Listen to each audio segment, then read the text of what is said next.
Let me see if I can resize it back to what we had before. I don't think I can. I would have to like redo everything again. Hello, by the way.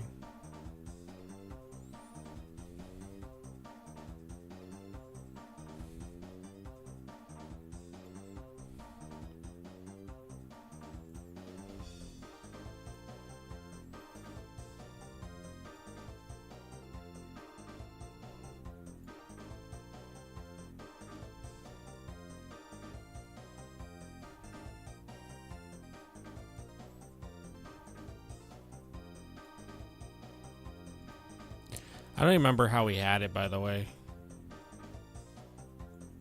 I should have did Control Z on everything.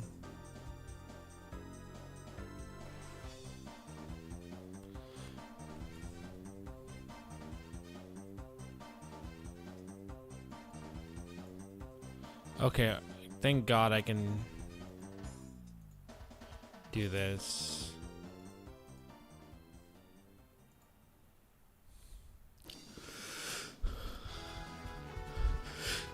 I gotta sneeze, hold on. Jesus. I know we had this bigger, but it's gonna look weird.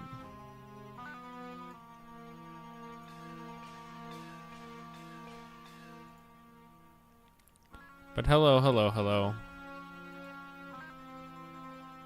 How is this in a relaxing Nintendo 64 music thing? Like, I love Majora's Mask, but that is the least relaxing Majora's Mask song you can play. That is not relaxing at all.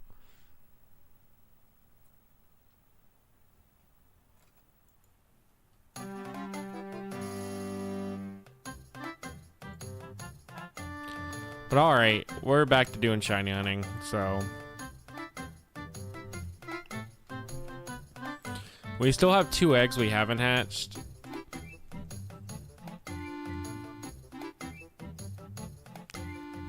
Bold of you to assume I'd get it in 2 weeks. I think a more realistic, approach would probably be like 2 months.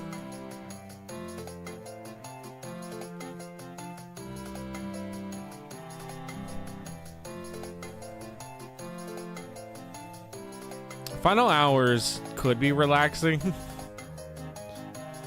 If you hear it and you don't know what the context for it is, it probably would be super relaxing. Like if you just heard the song for the first time and you never knew that it was supposed to symbolize the world is about to explode from a moon crashing, you probably would be like, oh yeah, it's somber, but it's relaxing.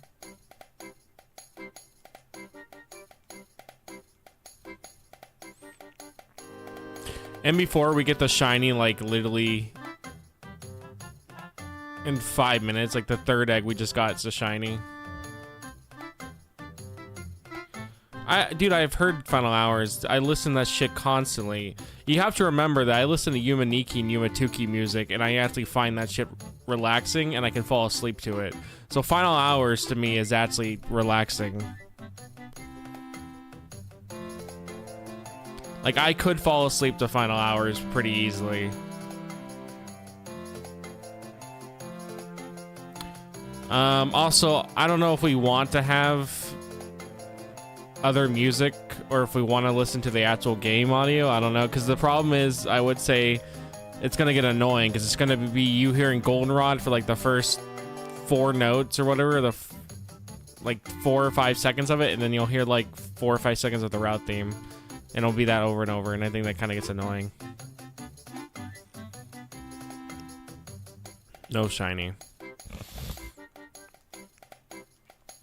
So I don't know if we want to hear other stuff or if we want to actually hear it in game. I'm just letting it known. It would get annoying. Also, we could play videos again. We could like watch commercials or shit again. I don't know. So I was gonna stream at 5. I was actually gonna stream at 5 and everything, and I even woke up early today. And what's weird is I actually slept for a long time last night. I actually slept like a full 8 hours last night after I got done with streaming. I didn't wake up till like 7 or 8 a.m. But because my body's not used to that, I instantly got tired, like insanely tired at around like I think 1 or 2 p.m. So I ended up going to sleep and I woke up at 5 and I was like, okay, I'm gonna stream. And then I was like, you know what? I'll stream at 6. And I went back to sleep because I'm not used to being up around these times. And I slept till 8 and I was like, well, I was like, I do still want to stream. So I was like, I'll just do it at 9. So here we are, late night stream.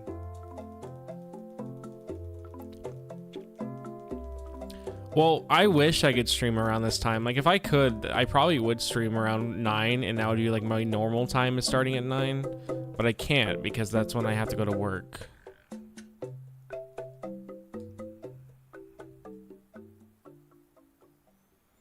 But I would very much love to stream late instead of streaming at 5. Because you have to remember, pretty much 5 p.m. is my morning.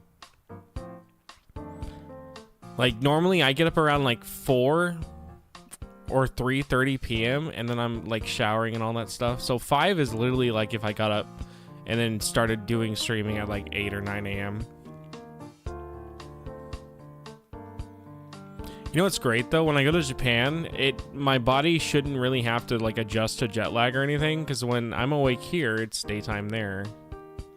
So I actually should be pretty good at like being able to stay awake there and then not be bothered when I get back. Even though when I went to Japan 10 years ago, I actually didn't have jet lag when I got back. I pretty much was able to sleep and wake up like I normally would. Like, I didn't have any type of jet lag, but apparently that's rare.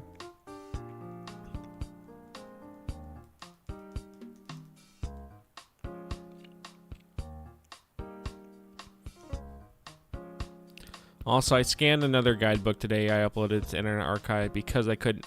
It's on Patreon technically. The link to Internet Archive is on Patreon, but I couldn't upload the actual file to Patreon because the actual zip file for the guidebook was 8.9 gigs.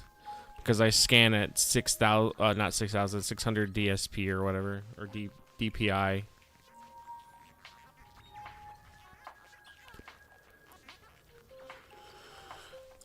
But I have a bunch more guidebooks coming in, so yeah. How the fuck is this? Like, why is this on a relaxing thing?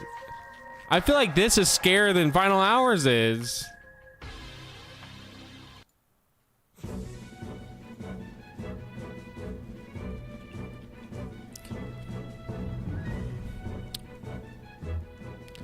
But what was I saying? I can't even remember. That song literally derailed my thought process.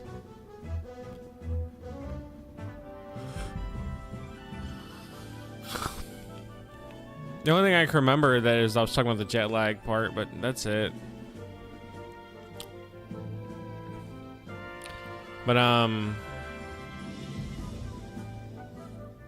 okay, then yeah, it was about that, yeah. Besides that though, I will be going to stay in Japan this year. I'm only gonna be going for a Saturday, and I don't think I'll be spending a lot of money there, but I do want to at least spend a little bit and get some Japanese games. But hopefully by the end of this year, I'll have about 12,000 left in my savings that I'm gonna keep in my savings, and then I'm gonna take about 4,000 to Japan and probably try to use all of that 4,000 on literally like a bunch of like random ass games and shit. Like I want to go big and like buy like a bunch of crap and then ship it back. I'm ready to spend 500 on shipping if I have to get all that shit back. I'm ready for it. But yeah, no, my sleep schedule is definitely after doing night shift for so long, it's definitely kind of fucked. Even for adjusting to night, it's kind of weird now.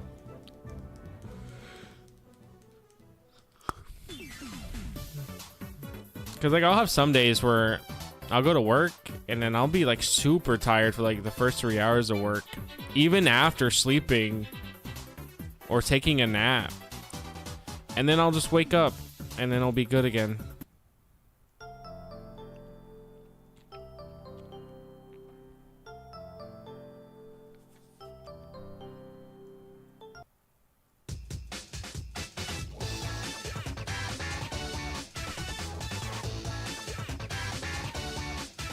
See, Pokemon Moon's gonna be great, because if I ever want to get something during the day, I'll be awake.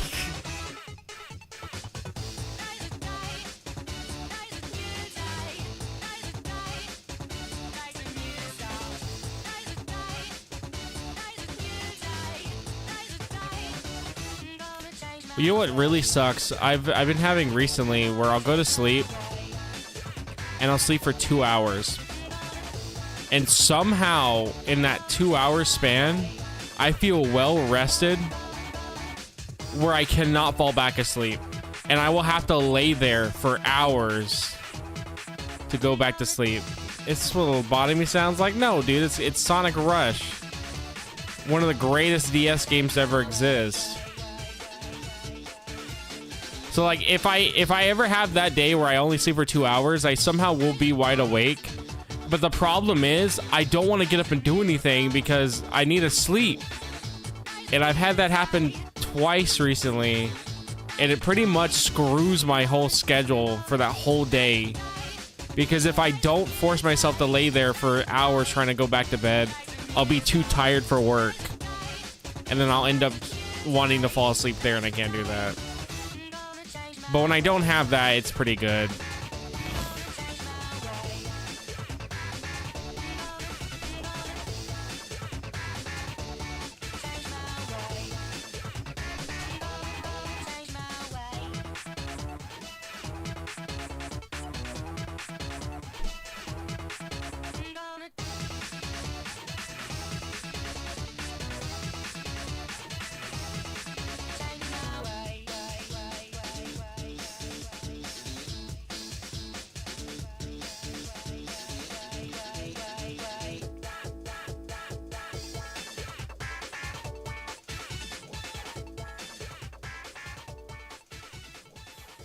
I'm hoping we get a shiny today though, because oh my god, I really don't want to do like multitude of like 70 streams or whatever of this.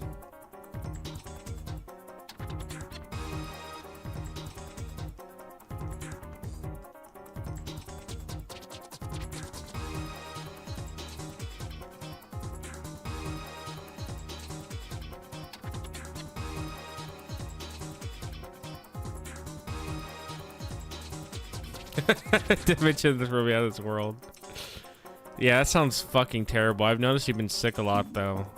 I think you should like stop eating dirt all the time. Maybe that would also help.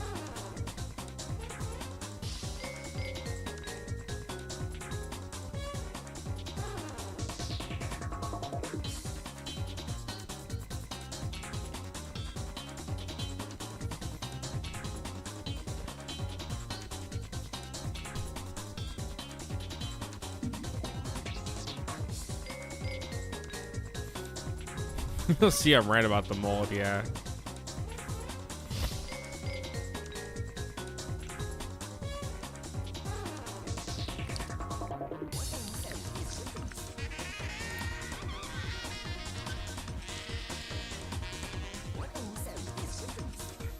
You'd kill to sleep for 11 hours? No, you wouldn't, because the problem is when you sleep for that long, you actually feel more tired.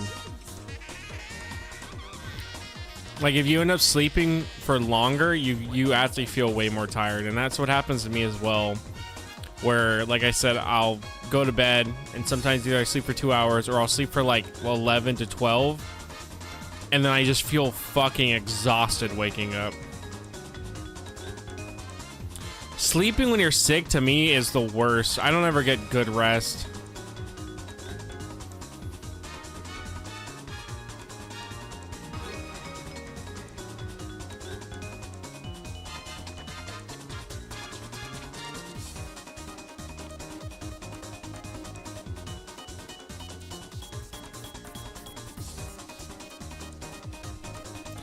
I've thought about it though. I've thought about trying to see if I could switch to morning shifts, and then my shifts would be 6 a.m. to 2 p.m.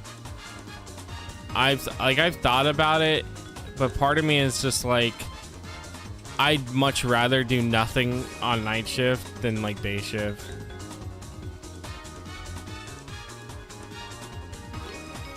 See, I don't have that issue, but I can see why people would have that issue.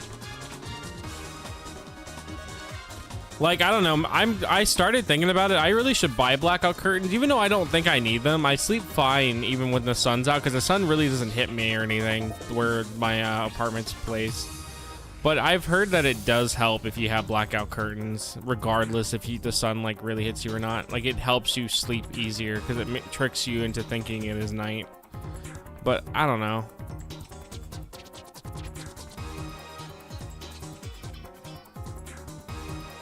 Yeah, I'm thinking about getting some myself, honestly.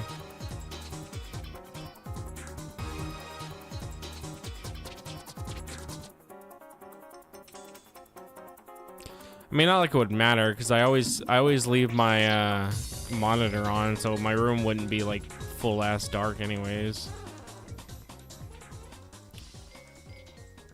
I'm starting to wonder if it is a good idea to leave like rain sounds or whatever while you sleep on, versus like having nothing on. But it's like, it's hard for me to sleep if I have nothing playing.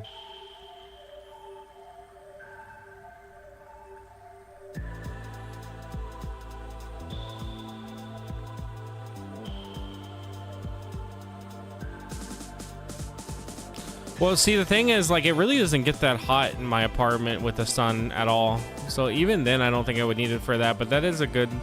It probably would help actually for the winter, if anything, because it does get cold when it does, like, get cold here.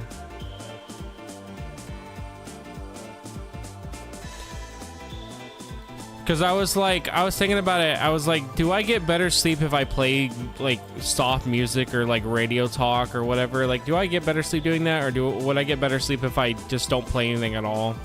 But like, my issue is it's so hard for me to lay there and not hear something. But I could do rain.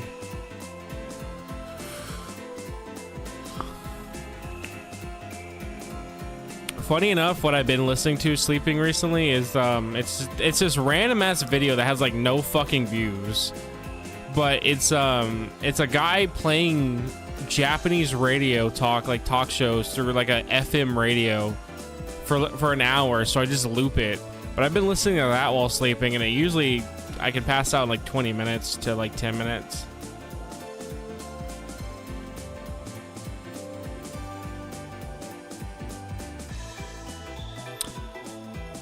Classic music or smooth jazz is good. So yeah, if I don't do that, I usually do 64 Ocarina of Time ambience, where it's just like random ass like areas of the game ambience, or I'll listen to like really like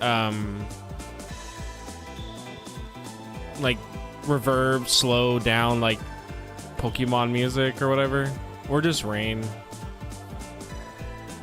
I think my favorite channel is 64 at night. There's one video I always put on if I really like don't want to listen to anything else, and it's literally just titled "All Clocks in Majora's Mask," but it's just showing every clock in the game with the rain sounds, and it genuinely is so relaxing. Like, to the point that I remember I put it on when my friends from New York came over. Well, not from New York, but around New York. They came over, and Seb's never really played Majora's Mask, so he has no like connection to it at all. And even he was like, dude, this video is really fucking good for sleeping.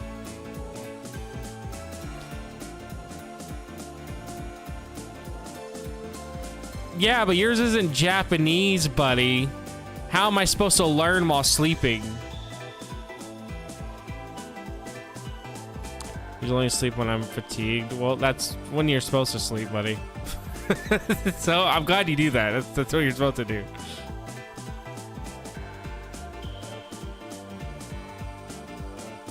But no, that's what I usually put on. But yeah, Nintendo 64 or N64 at night, it's probably one of my favorite channels. I've been actually watching them when they first kind of started. What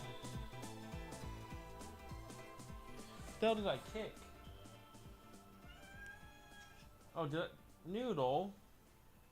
Were you under there? I think I accidentally like hit Noodle with my foot and it freaked him out. Yeah, how about you don't comment that? Still no shiny.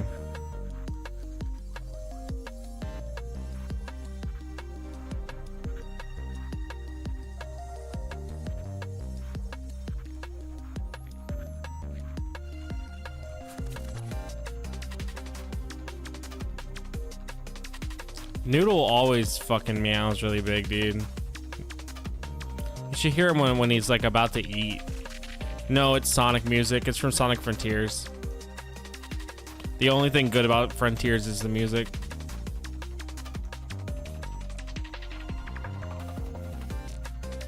It's a cyberspace levels. It's specifically 4-4.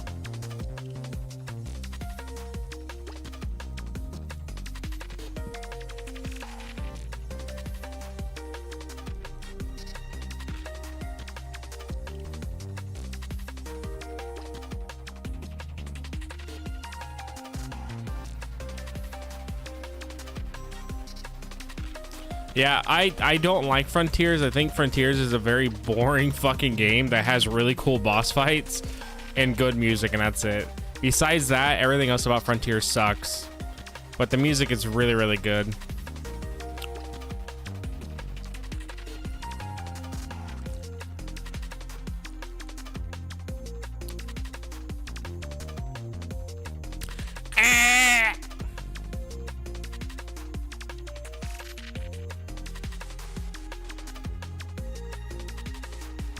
I agree.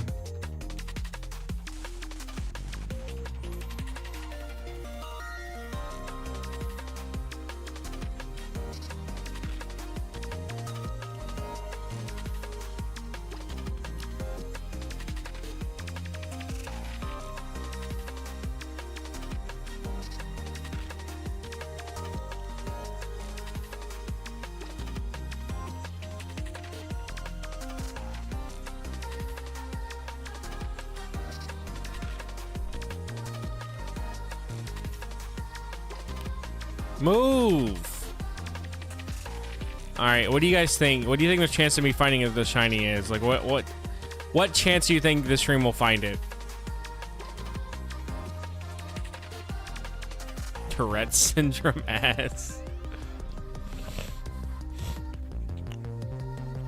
You know, funny enough, Seb has Tourette's, and I always forget that he does until he like starts like doing like the spazzes or whatever that he does, and then I'm like, oh yeah, you have Tourette's. I forgot.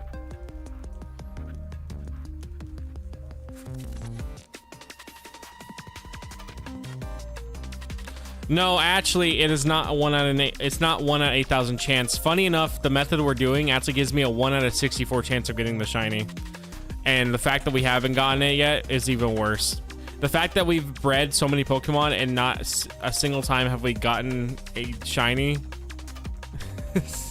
and it's a 1 out of 64 chance, I think that's fucking hilarious.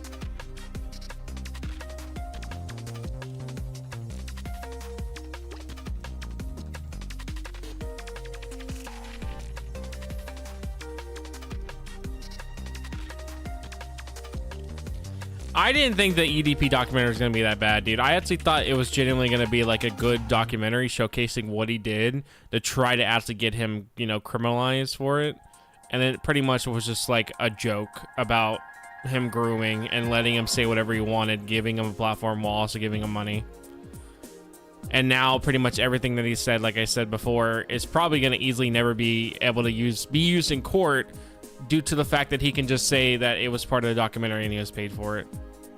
They could probably try, but it's more than likely what would happen is that. So I didn't think it was going to be that bad. Yeah, it's not like composers always be making the best music. Like, that's the one thing about Sonic 06 that I wish people talked more about, is how great the music is. Sonic 06 has genuinely really good tracks that just get sadly overshadowed by the other talks of 06.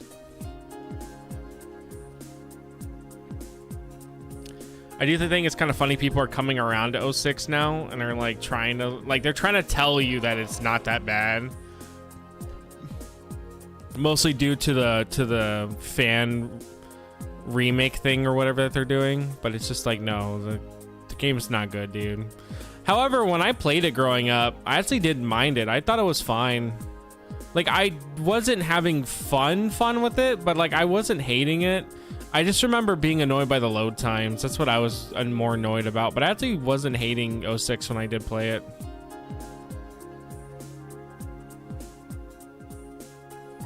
Yeah, it's really bad.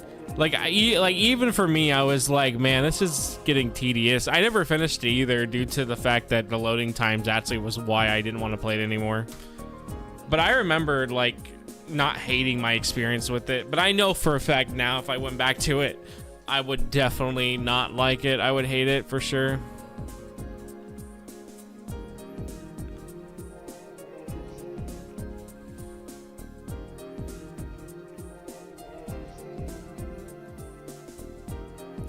I remember when I had a...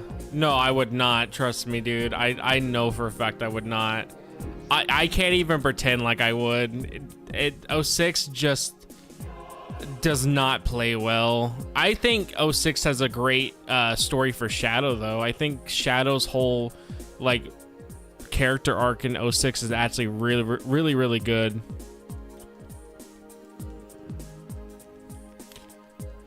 Yeah, Dreams of Absolution is such a great song.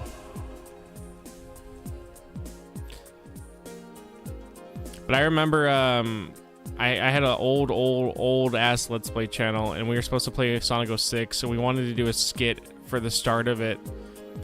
And I remember it was me and my two friends that wanted to do a skit about it. So we smashed the fuck out of my like game, like the box itself. We smashed it, and I still have the same box, by the way, and it's all fucked up. But I remember the plot, for some reason, I didn't come up with this. My two friends came up with this, and I think at the time I was like, this would have been a good fucking idea. Like, I don't know why we didn't go through with it, but now I'm like, maybe there was a good reason why those two didn't go through with this idea. But the idea was that I would come home, walk in, and learn that the that the game was possessed, and it made them want to shove it up their asses. This is what they came up with, by the way. I didn't come up with this, but their idea was that they would, like, I would walk into the room, and then I would see one of them on all fours, the other one ready to shove Sonic 06 up their ass, and my duty was to fight the demon off and smash the game, and then that was the intro for the Let's Play, and then we would just play it. And that wasn't even 2007. That's what's worse. I think that was like 2014 or 13. I told this story? Okay, I didn't know if I did or not, but yeah, that was the plot for that, was we would shove it up their ass.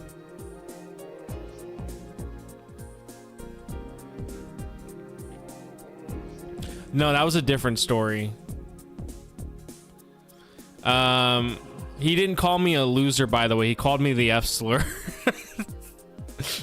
Back when it was more appropriate, I guess, to use it, even though it wasn't, but people used it more often. No, I remember I was playing the song, and he saw a picture of Silver, and then he called me the F slur. Did they watch Grace Freak Out ever? Yeah, they did. I think that's probably what they were inspired by.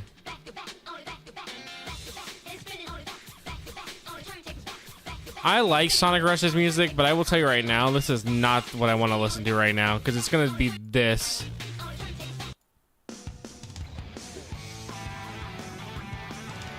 Sonic Rush music, you have to really be in the mood for it.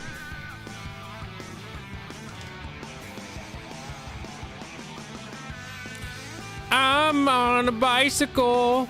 I'm on a bicycle. I'm on a bicycle. I'm on a bicycle. I'm riding my bike. Yeah, I'm riding my bike. That's not a shiny, but I'm riding my bike. I'm on a bicycle. I'm on a bicycle. I'm on a bicycle. I'm on a bicycle. I'm riding my bike down the road. I'm riding my bike down the road. I'm riding my bike down the road. I'm riding the bike down the road. I'm on a bicycle. I'm on a bicycle. I'm on a bicycle. I'm on a bicycle.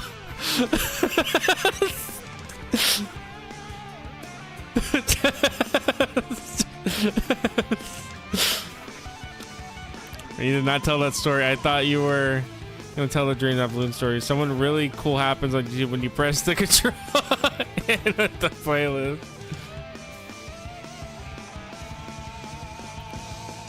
Hot take is that every 3D adventure game, well, a Sonic game sucks after Adventure 1. Have you played Adventure 1 recently? That shit is not as good as you remember. And I even love Adventure 1, but I'm not gonna sit there and act like Adventure 1 plays well. Sonic, the Sonic games are the only games I've ever seen people genuinely tell me that they love these games, that they like adore them, and that they like literally stand for these games, like they will die for them, and then they tell you to load up 40 fucking mods to make it playable. They're like, yeah, these games are great, these games are amazing, but while you're at it, load up 40 fucking mods real quick so you can actually play the game. SA1 was trash, plays like garbage on Dreamcast.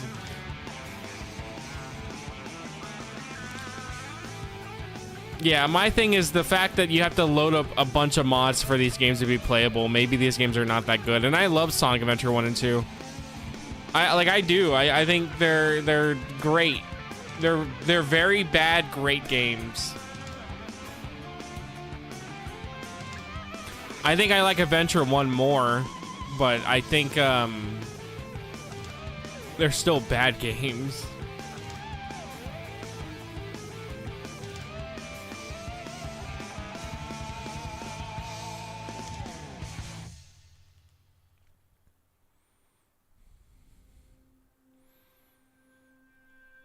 Sonic fans, the problem with a lot of them, though, is they make these games a personality. So if you say the game's bad, that means you think they're bad.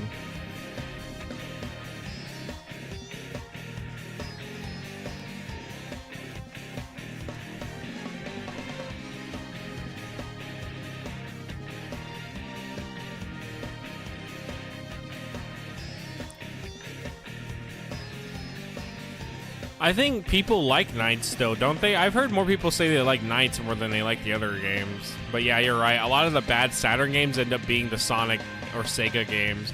But being fair with you, I think the reason why that is because nobody knows any other games on the Saturn. Like, even like for Japanese titles on the Saturn, every time I think of the Japanese titles, half of them are just fucking visual novels. I rarely can think of any game that's not a visual novel or just something that was made by Sega when it comes to the Saturn. Saturn or Dreamcast.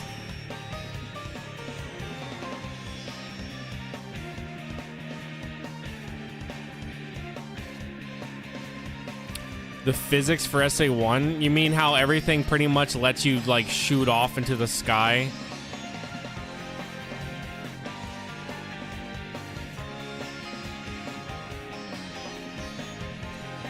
I like SA1, but I'm gonna tell you right now, the physics for SA1 are not fucking good. You're just able to cheese things really well. But like to say that's good physics, yeah, no.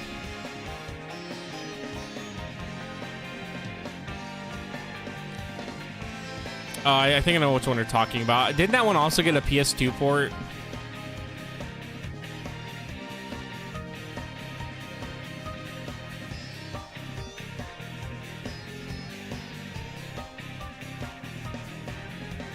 Bow, bow, bow, bow, bow, bow, bow, bow. Bow, bow, bow, bow, bow, bow, bow.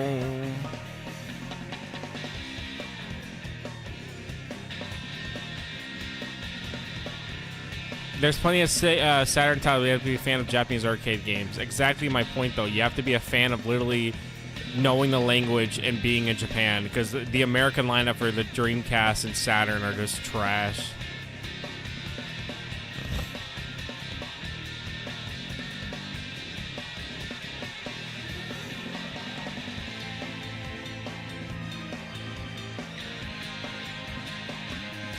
That's what I'm saying, though. Not most people have a Japanese Saturn. Most people that are going to experience the Saturn are going to only have Sonic, and that's if they want to spend a shit ton of money for it, and then that one bug game that I always see like on like clearance shelves in secondhand stores next to Madden.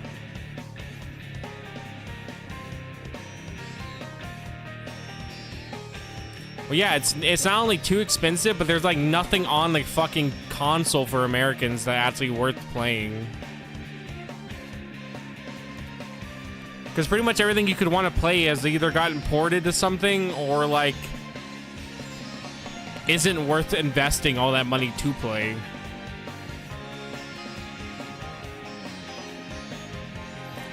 Well, don't let Q hear that, because he would get really upset. I think some top-down shooters can be fine, but like my thing is always, once you played like a few of them, you kind of feel like you played every single one that could ever exist. And the only top-down shooters that seem to really get praised nowadays are just anime ones.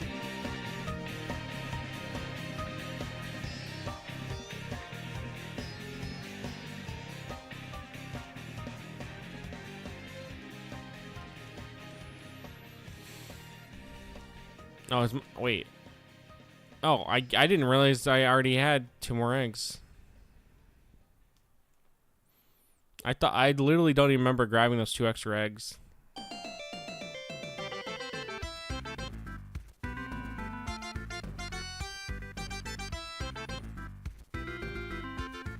Are you talking about Toho? Because I mean, Toho, you do play as like girls and stuff, but they're not naked or nearly naked.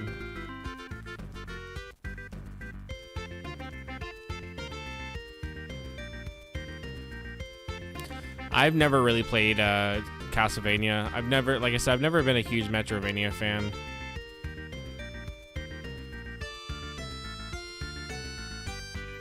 I'm sure someone's made a port to Saturn, dude. It would not surprise me if someone like made a homebrew.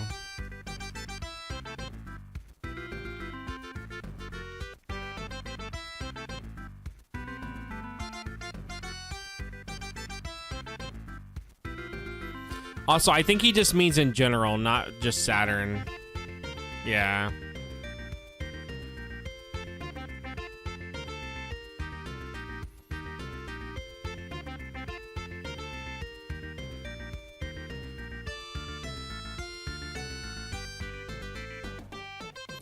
My thing is, it's not that I don't... I played actually a Metroidvania recently that I really liked, which was Crypt Custodian. I really liked that one. I think my issue is just I don't play enough Metroidvanias, and then the ones I have played have actually just been really bad. Like Afterlight, I actually kind of enjoyed it, or no, Afterimage. Afterimage I was kind of liking, but like the clashing art styles and everything made me not want to finish it.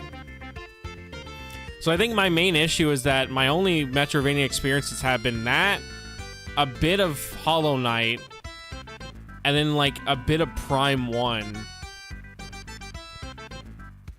And then I kind of count Kirby Amazing Mirror as a Metroidvania in a way. I kind of count it as one, even though it's really not.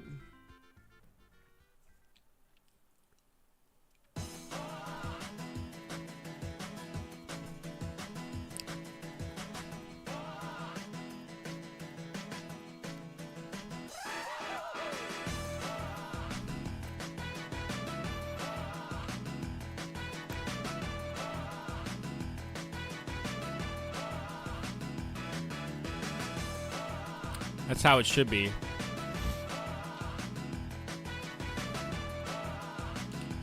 Bow, bow, bow, bow, bow, bow, bow, bow, bow. I'm riding the bike. I'm riding my bike. I'm riding my bike.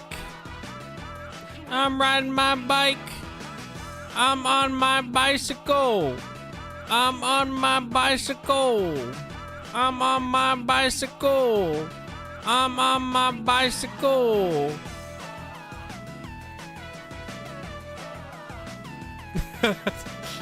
I'm ad-libbing. Leave me alone. I'm adding to it.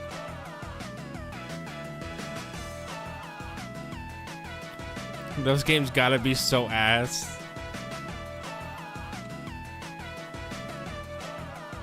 Funny enough, I played Simon's Quest 2. I think that was my actual only experience with the Castlevania game because that's the only one I own, like physically. Actually, no, I own that one, and then I own the fighting game that's on Wii.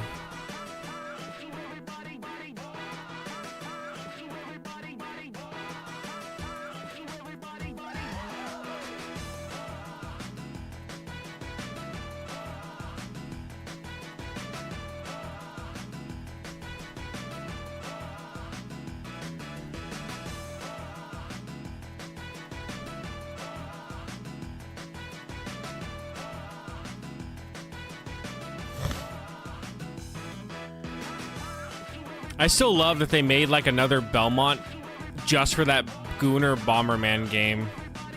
And the only thing about her, she's like a nun with gigantic fucking tits. And that's pretty much all she has going for her.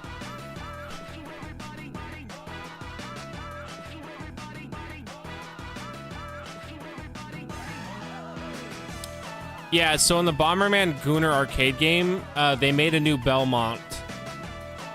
Yeah, apparently, like she's apparently part of the Belmont family.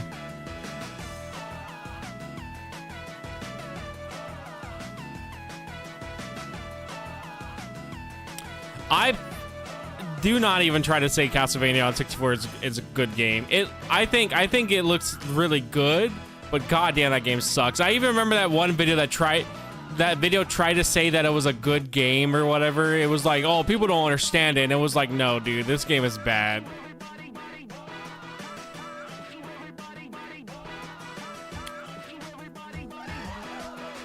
Yeah, there's literally a Belmont.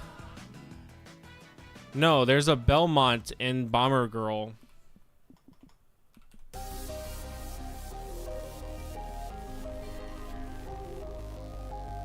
It's her name's Sepia.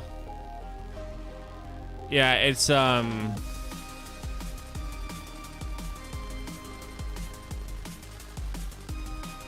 she's a vampire huntress from the Belmont family clan in this universe.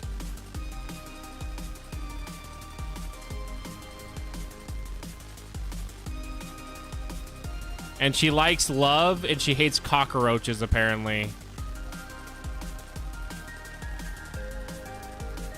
So Brown Bomber is what the TSA call me. Yeah, funny enough, it's one of the few Castlevania characters I know. Gee, though, I wonder why. I played the Bomberman Girl arcade game, by the way. It's not very good. It's fun for what it kind of tries to do, but it's like... My issue is I just don't like Bomberman. So, like, it's that gameplay, and it's just like, alright, I'm not a fan.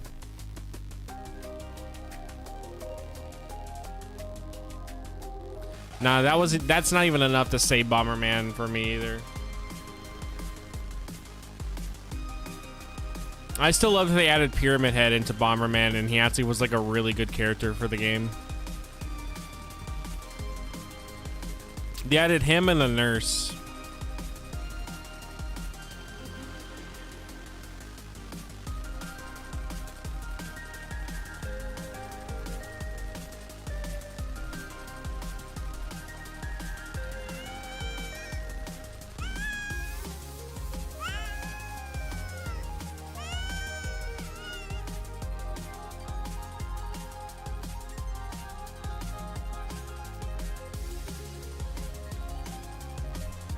No shiny.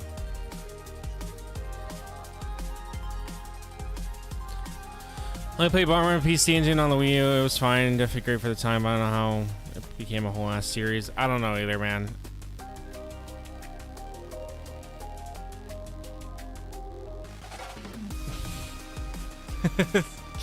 I just picked Noodle up. Noodle doesn't like to be held, but he was under my foot, so I picked him up. But now he's on the bed letting me pet him.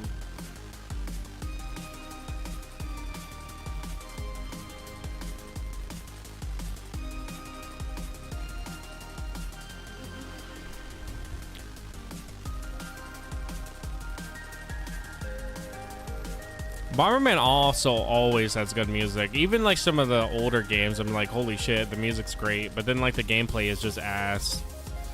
Bomberman Second Attack though, I do think is really good. I genuinely think if you want to play a Bomberman game that doesn't play like a Bomberman game and actually plays like a decent platformer, Second Attack and Hero are like the two better games for that. Hero's more fast paced. Second Attack is just like more story driven. But I think those two Bomberman games are actually decent ones to try out if you don't like the normal gameplay that Bomberman offers.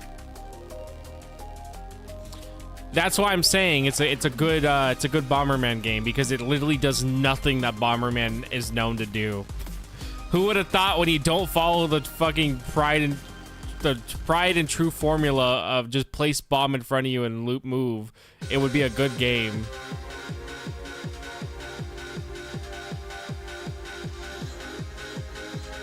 Again, it's my favorite Bomberman game, so that tells you pretty much how I feel about that series.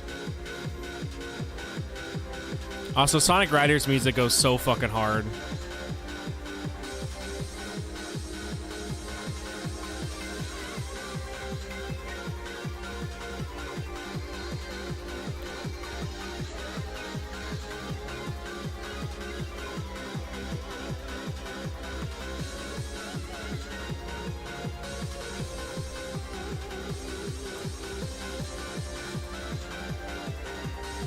I named a Ditto after you, but I forgot to name the shiny one after you.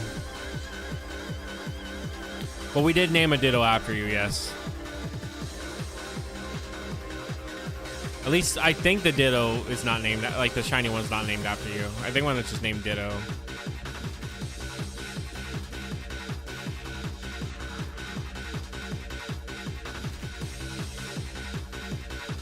One day I'll review Sonic Riders and Zero Gravity, because I actually really like those games.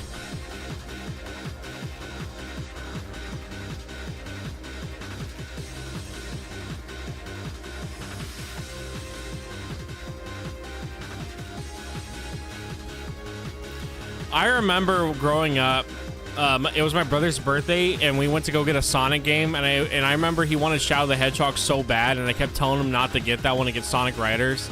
And he would not listen to me, and then we got Shadow the Hedgehog instead. And we actually ended up liking Shadow the Hedgehog, so I guess it worked out. But then we got Sonic Riders later, and I realized how much better Sonic Riders was as a game than Shadow the Hedgehog.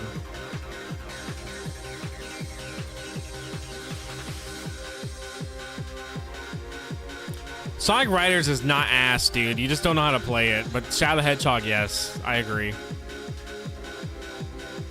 People that say Riders is ass just genuinely don't know how to play the game.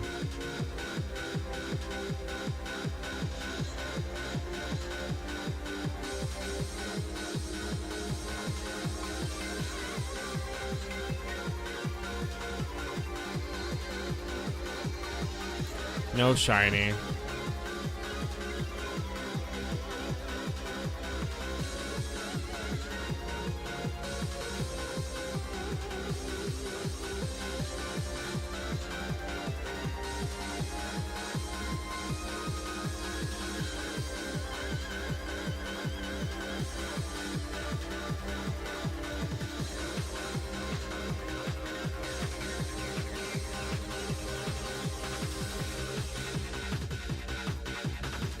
I'm sorry for Shadow Generation down the fixed patch of Shadow for GameCube, and the game still fucking load the ramp for the second stage so I couldn't continue.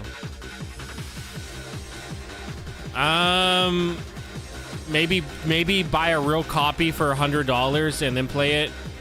You know, try that.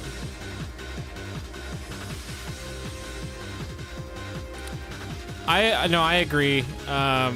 I don't think it's a hot take anymore to say that Kirby Air Ride doesn't have a lot of content. I think that's a pretty reasonable take that a lot of people have. Because even back then, I think people kind of did feel the same way. They were like, yeah, Riders is fun, but it doesn't have a lot of shit going for it. And most people only play City Trial anyways.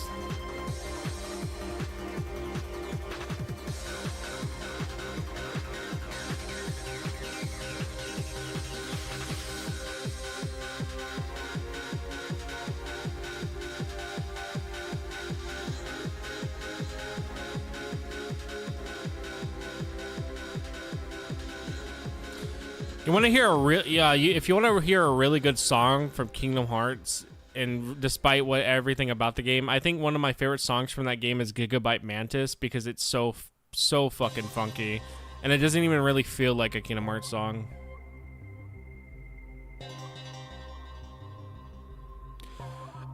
Dude, okay, I love Air Riders. I think Air Riders was genuinely so fun when I played it. I was playing the shit out of that crap, but yeah, I tried going back on it. Nobody's playing online anymore. It's just bots. It's all dead, which I kind of figured would happen, because as soon as they're like, you're gonna play against 16 players, I was like, yeah, this shit's gonna die in like pretty much a month. I was like, there's no way they're gonna fill the lobbies, and it was kind of already dying, like not even joking, like a week after the game came out. Well, Shadow the Hedgehog only became expensive because of the movie. Because before that, it was literally a cheap-ass game. Like, you could get it for like 30 to 20 bucks before that. Because nobody wanted it. And then the movie came out, and then people were trying to act like it was actually a good game. Like, I don't know if you know this, but it's pretty much a common thing for secondhand game markets when movies come out to try to make these games seem like they're better than they actually are, just so they sell easier, and then they can sell for higher. I remember when that meme happened with the Tigger game, how people were still trying to sell it for $150, and I literally, in the comments, every time I saw it, I would be like, yeah, don't buy this shit, guys. I was like, just literally wait like a year to like 6 months, and it would go back to its normal price. I was like, do not pay $150 for a fucking Winnie the Pooh game. I was like, it's not worth it. And I would have them fight with me. I remember one guy literally was telling me I like to suck cock because I said not to buy his Tigger game for $160. And he was in the comments telling me I like men's cock in my mouth and all this shit. And I was like, bro, I was like, it's not that serious. And then I checked recently, and the prices have gone down by so much for that game because nobody cares anymore. I think they're still a little high, though. I think they're still like in the 60-50 range, but it's gone down. Yeah, because that's how much it should be. It's $12.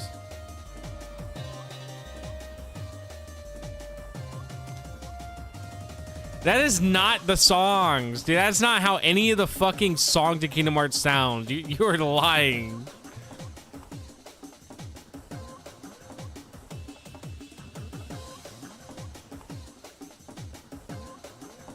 Yeah, no, the game now is like in the 60-50 range for no reason.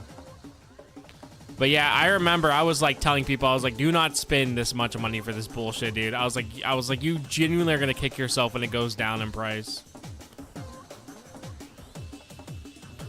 And then like one thing you'll learn too, if you try to sell games in retro selling communities and stuff, you'll learn that a lot of retro sellers are genuinely some of the most man children I've ever met in my fucking life. They are some of the most man babies that cry and bitch and moan about everything.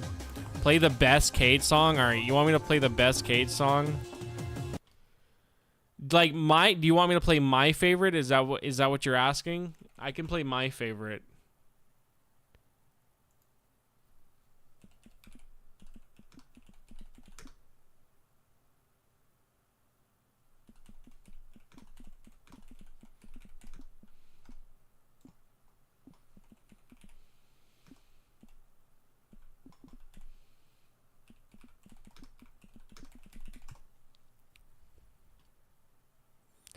This is my favorite song. Like, this is probably my favorite from the whole games.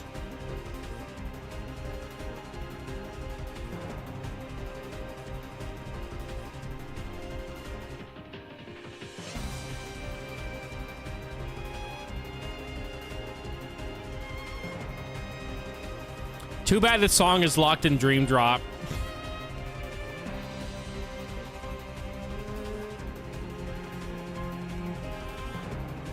a red screen when it fails to read a disc.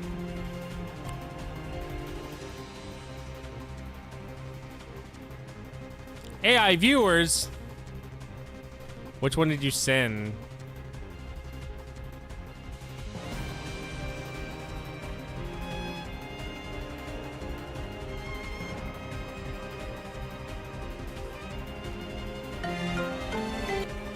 That is not a real song from Kingdom Hearts, by the way.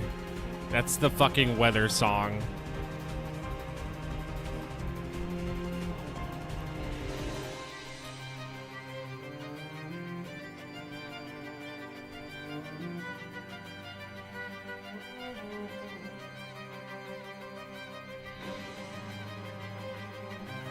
I'm not saying it's bad. It's just not a real Kingdom Hearts song.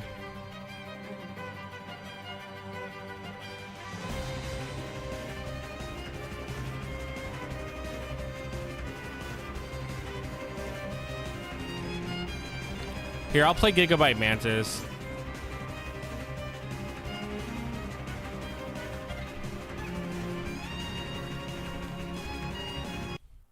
This is Gigabyte Mantis. This is probably one of my like top 10. I would say this is probably my 5th or 6th favorite song.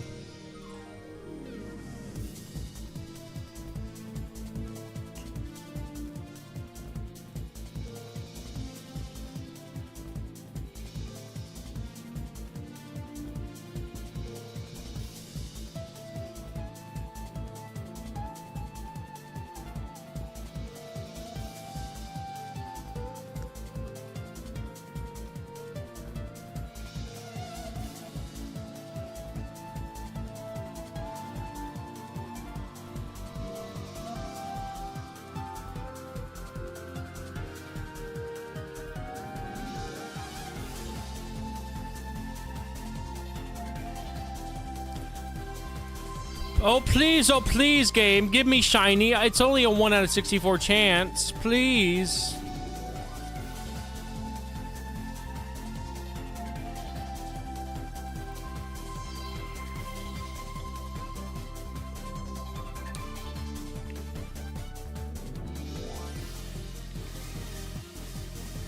This isn't weeb shit, buddy.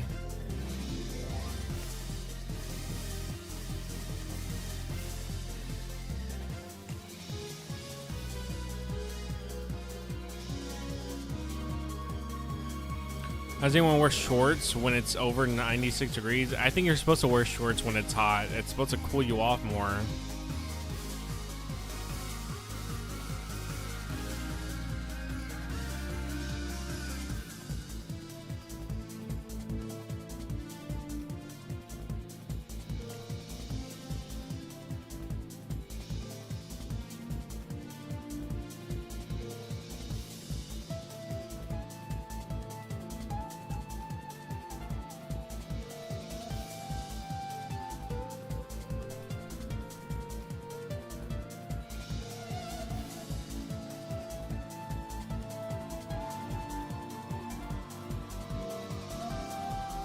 No shiny.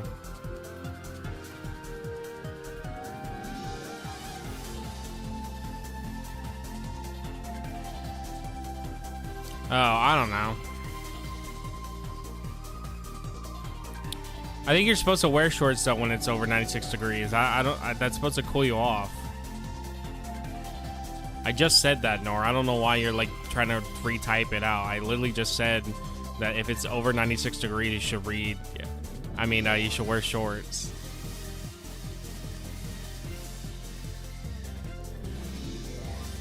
You're done!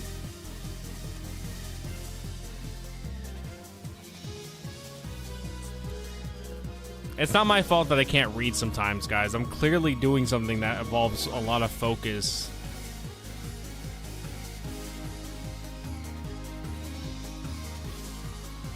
Yeah, sure, I got you. Is that just a live thing where I can look at the webcams at Walmart? Is that a live thing I can look at?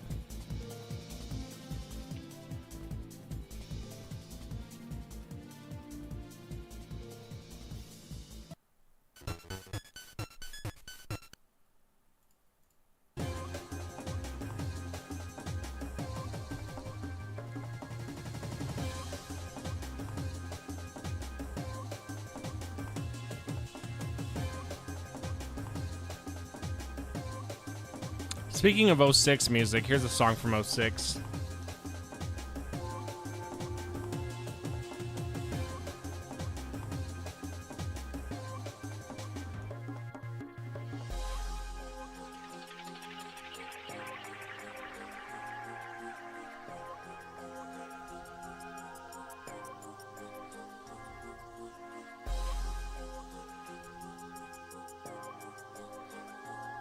Bro, heard the gameplay for 1 second, had a physical reaction to it, had to put it back to PS3.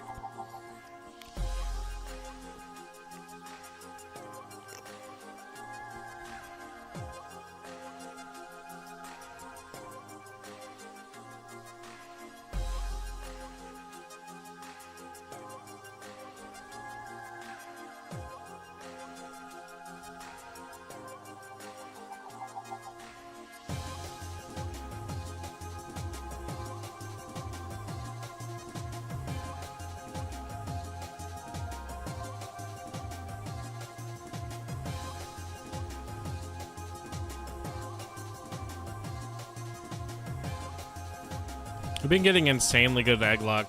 Normally, like I said, the egg luck's never that good.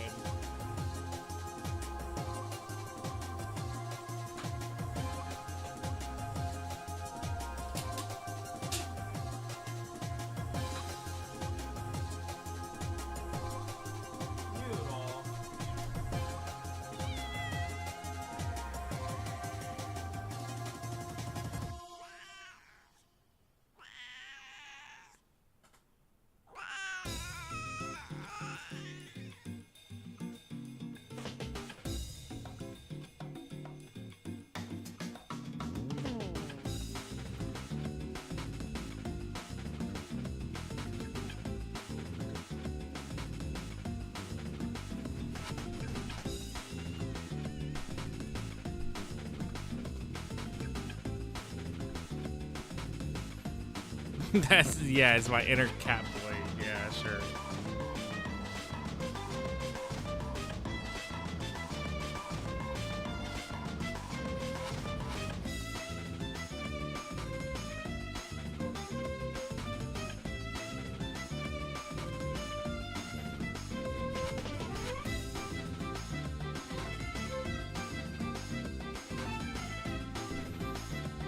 I love that it's a 1 out of 64 chance to, and we just do not have any good luck getting a shiny.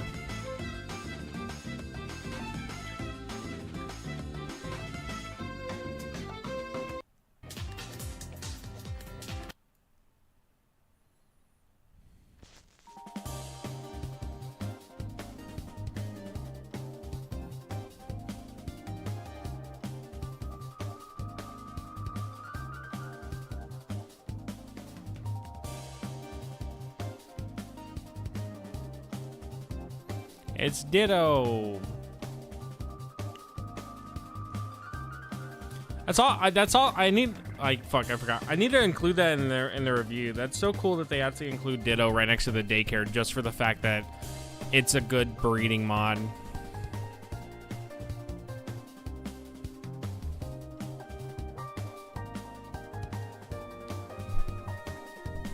Does the game ever tell you that Ditto's a Pokemon that can breed with everything, or did we all just kind of figure that out from some other person who said it at some point?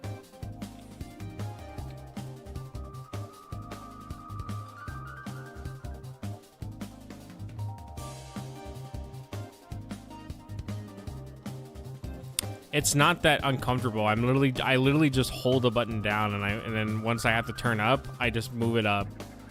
It's literally not that uncomfortable. And if I really wanted, I could just mod my 3DS to, well, it's already modded, but I could just put the thing on the 3DS that lets you use controllers, and I can use a Bluetooth controller if I really wanted.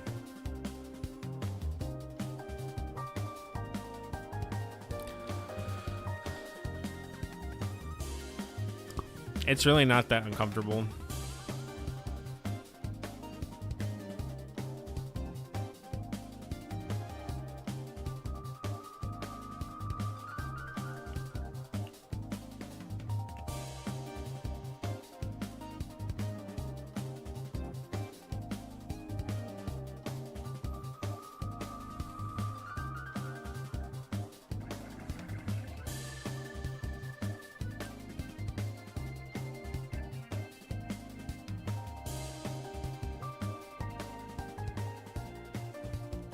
Oh, you just said I could. Yeah, okay. Man, I really can't read today. I completely just did not read the part where you said the controller mod for the 3DS.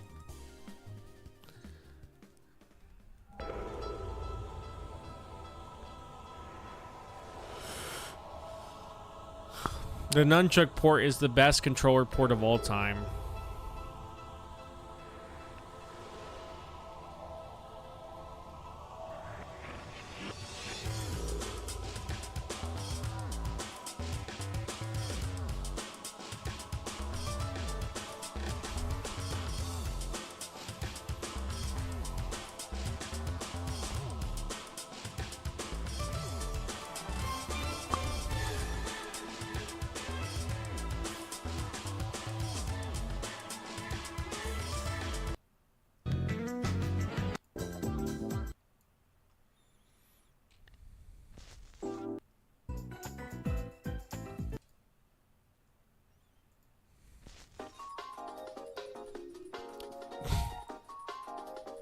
Yeah, I'm yawning because what I'm doing is fucking boring.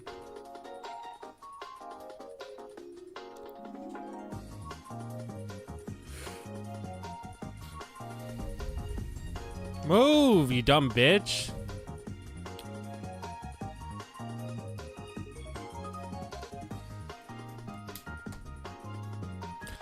Bam bam bam bam bam bam bam bam bam bam bam bam bam bam bam.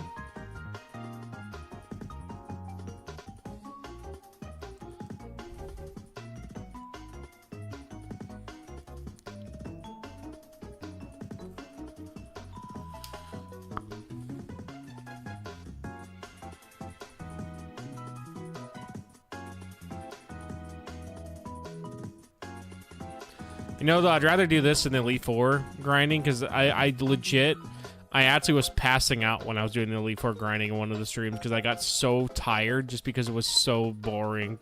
It wasn't even the fact that I was actually tired. I just was so bored that I thought sleeping would be better, and I just was like actually kind of falling asleep.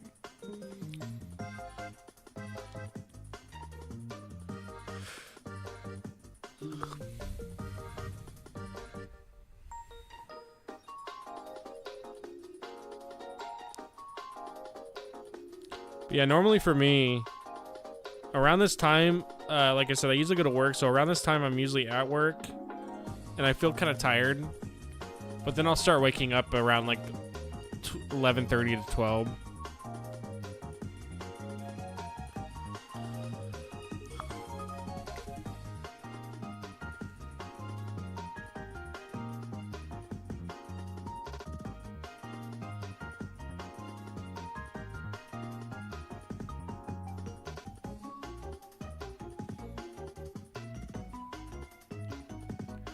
Why does it have to take forever to hatch an egg, dude?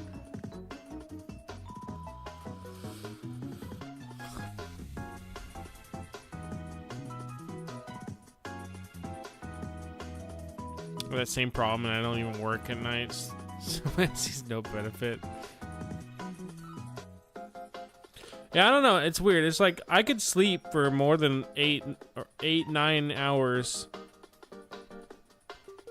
And if I sleep through the night, wake up in the morning, I pretty much will end up falling asleep like 4 or 5 hours later, no matter what. So it's like, even as if I sleep a lot, I still find ways where I end up still sleeping more.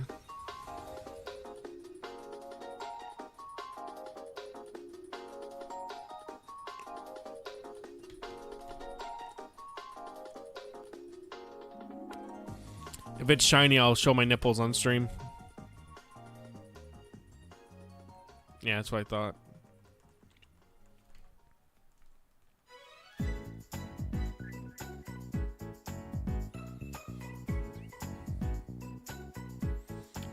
Did we drop frames?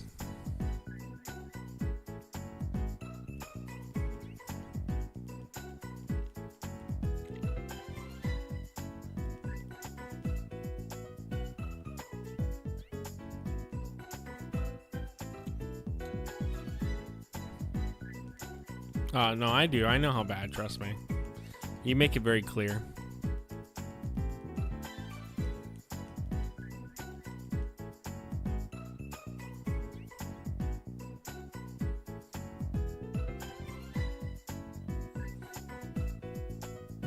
Yeah, the eShop has great music.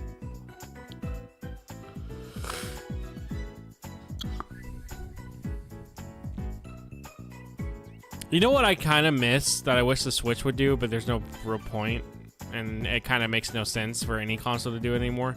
But I remember the Wii eShop actually had ways you could download demos for DS games onto your DS. And I remember I would do that, and it was so fun that you could actually like do it. But now you can't because the eShop is down.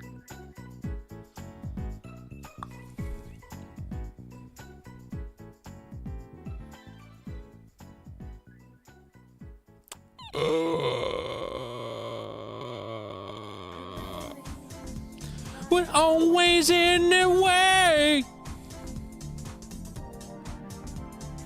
Never leave. And always in the way. I'm probably gonna be yawning for like the next fucking 30 minutes, dude.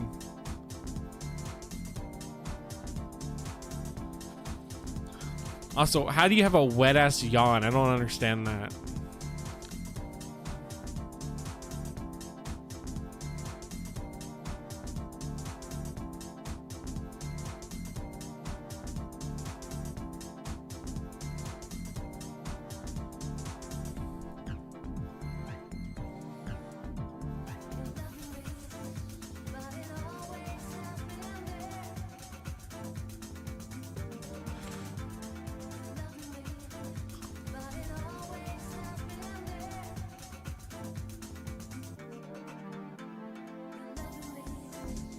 Nope. We're just never gonna get this shiny, dude.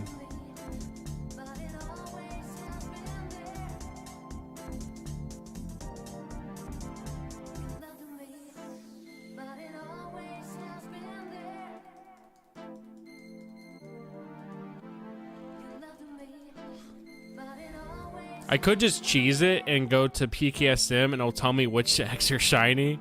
And if none of the ones I have in my thing are shiny, we can just get rid of them. I could do that if I really wanted, just to cheese it, but I don't want to. I gotta play fair and square.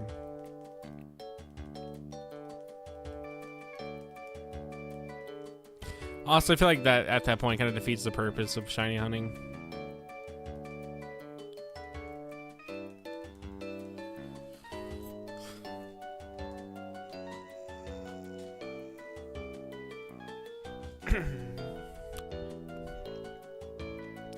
Hold on, guys. I'll be right back. I'm definitely not gonna load up PKSM and just make one of the eggs shiny and then go, wow, guys, it's a shiny.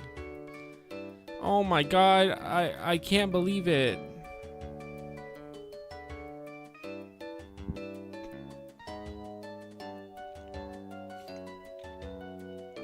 That's how you know.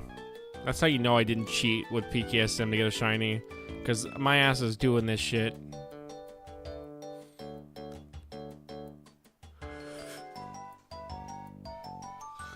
I remember a while, like a long time ago, there was like a beef between two YouTubers, and it was about over Nuzlocks, because some guy was doing a Nuzlocke, and apparently he got Skyman form Shaman for his starter, and this other guy was like calling him out on YouTube, being like, he's a fake, he's a fraud, you actually can't get Skyman form Shaman through the like randomized whatever, blah blah blah. And it was like a big beef between these two YouTubers over it, and their fans were like, shut the fuck up, shut up, you fucking idiot, fuck you, like in the comments to each other. And I'm like, I don't think this is that serious, guys. Whether if he even like hacked or not, who gives a shit? It's a Nuzlocke.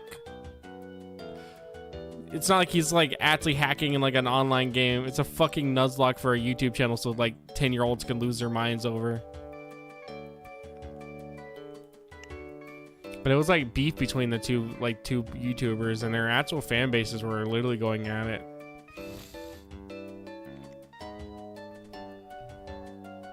Like, this guy made a whole fucking exposed video on this shit. I wonder if it's still up. I wonder if he ever like backpedaled or not.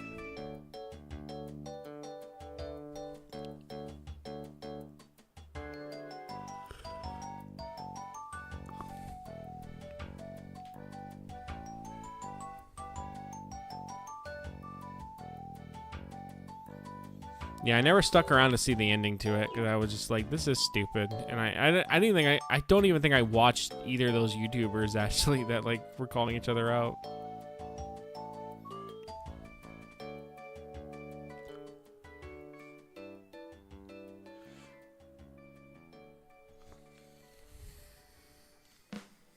Sorry, Noodle.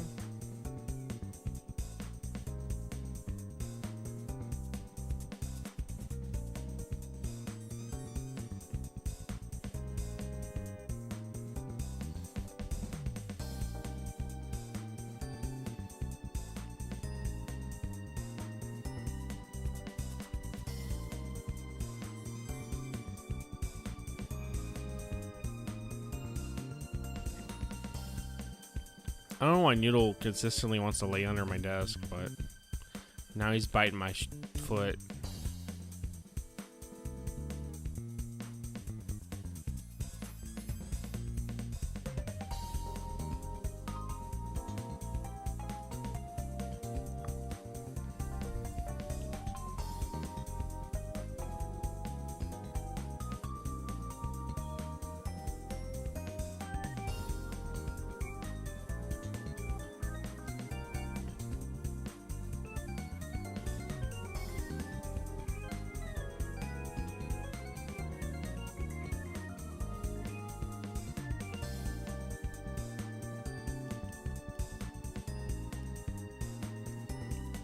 Is it shiny? Nope.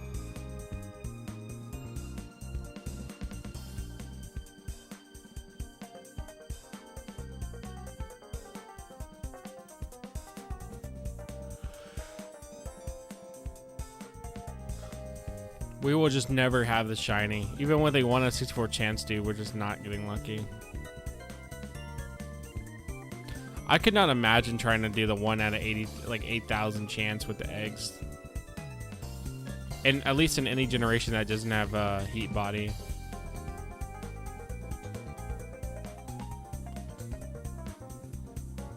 Or warm body, whatever it is.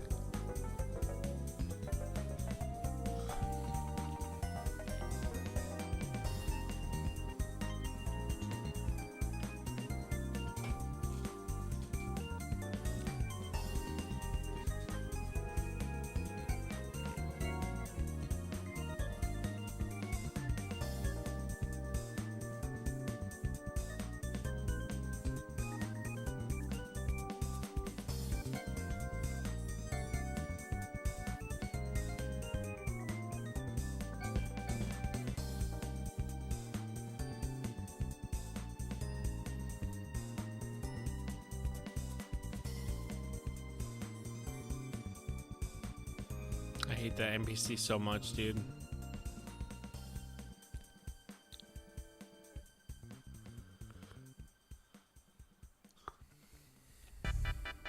Bam, bam, bam, bam, bam, bam, bam.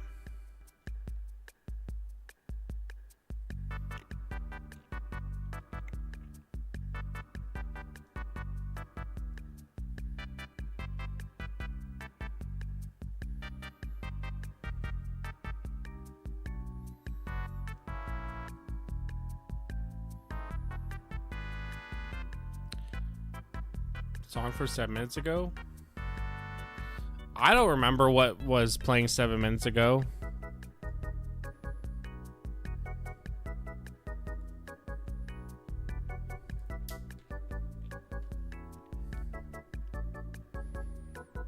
Go back then? I'm shiny hunting.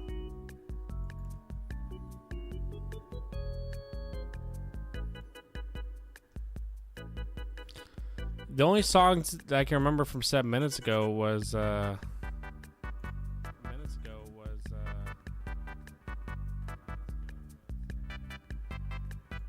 are shiny. We can just get rid of them.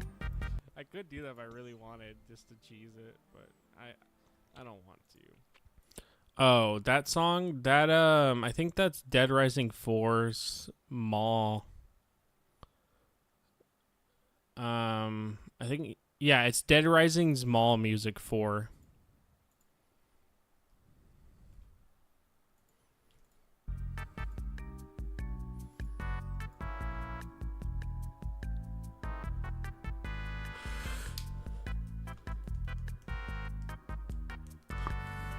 If it's shiny, we ban everybody in the server. Nope.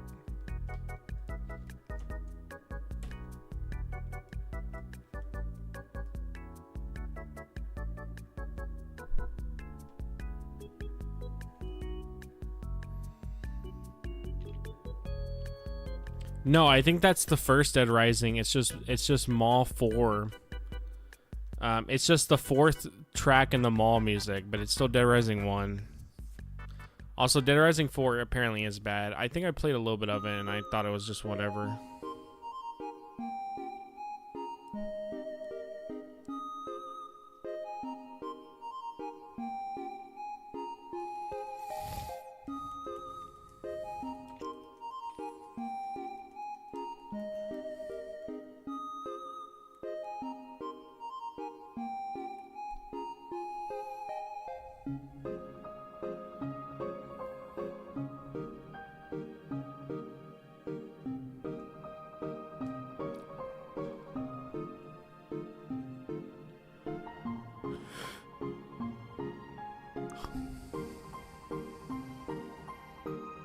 They're selling a $500 Samsung gaming monitor for $190, by the way.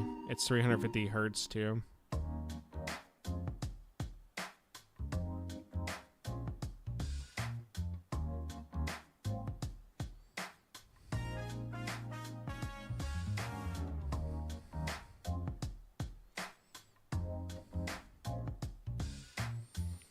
Good luck. Dude, people are scalping it and now selling it for like 10K on eBay. Good luck finding that shit.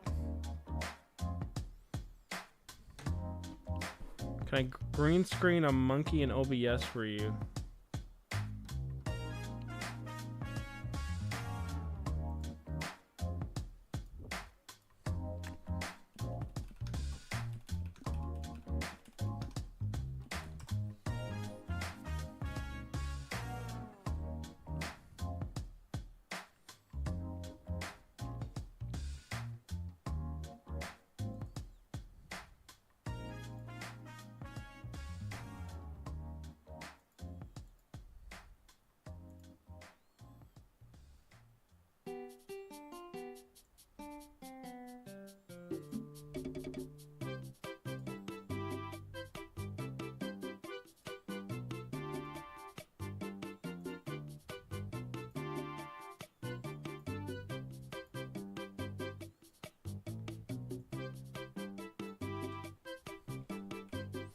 I need to get a new mouse. My right click doesn't hold like it should.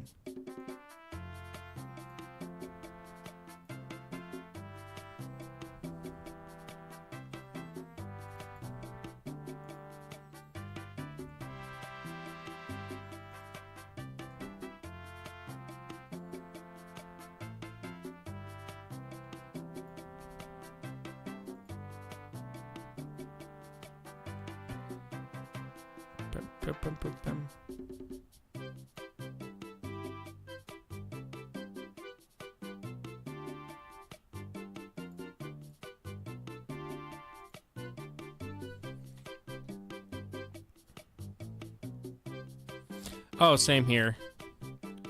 I love the more non-battle tracks in Persona than I love the battle tracks themselves.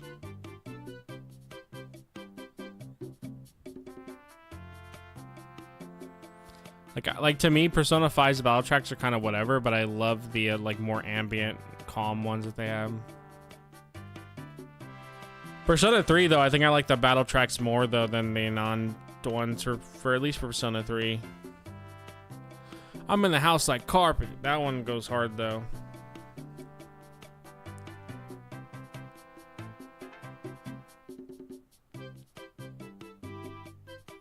I remember when I first heard that, I thought the song, like, I knew the song was bad. I was like, yeah, the lyrics are bad. But I was like, maybe it's one of those that are so bad, like, it's good.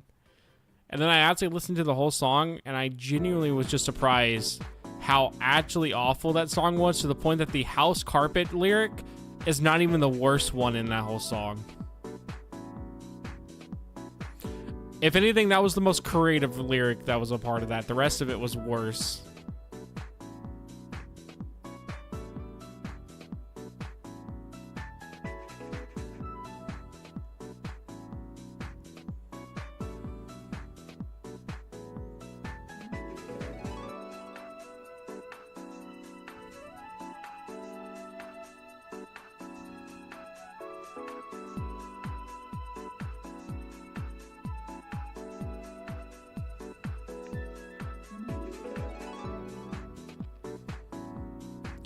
Someone on my Steam friend list just loaded up Overwatch, and their profile picture was of a Smurf with his ass up in the air while sleeping.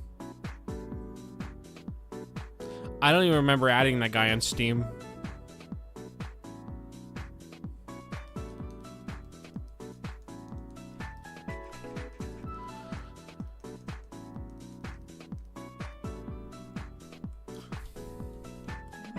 Oh, is my party full?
I'm on Steam Slurs, and he opened a game and Steam showed him the alert in the corner banner.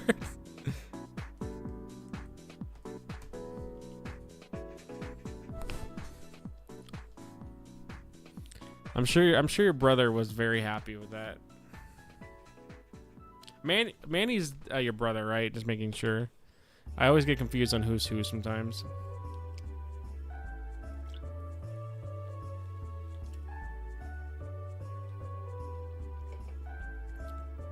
Or is that the guy from Corpus?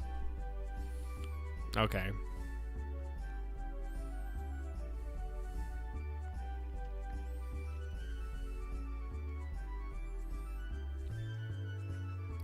I'm riding my bike today.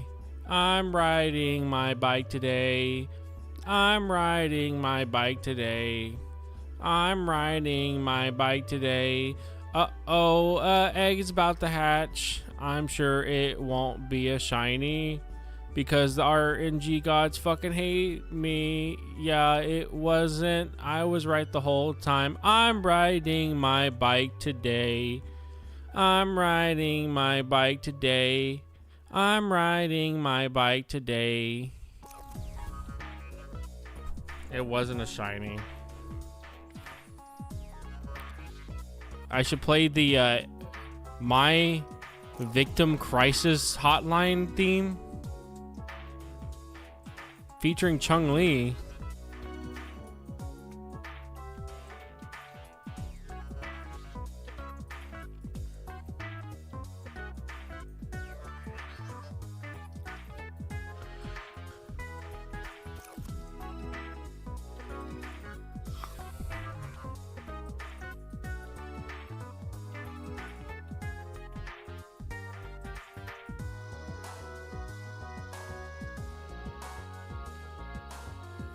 I can't play that right now. I'm listening to this song.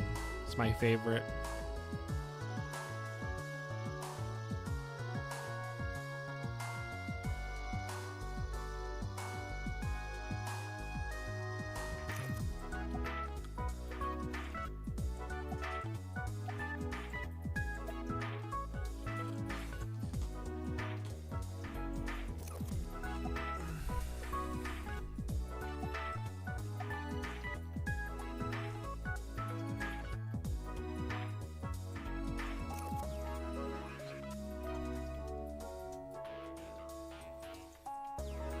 I'm not surprised we haven't gotten a shiny because we're getting actually to the point where we're going to be over odds. Because it's 1 out of 64. We're already about to actually be past 64 pretty soon.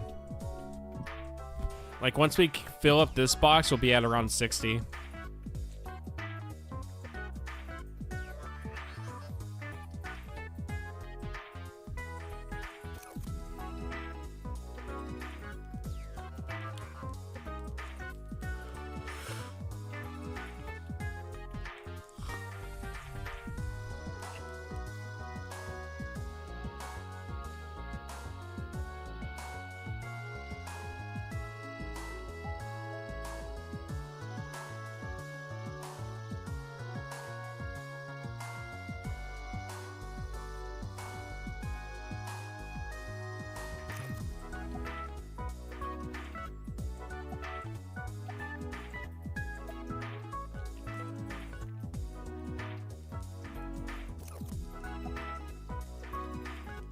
God damn it.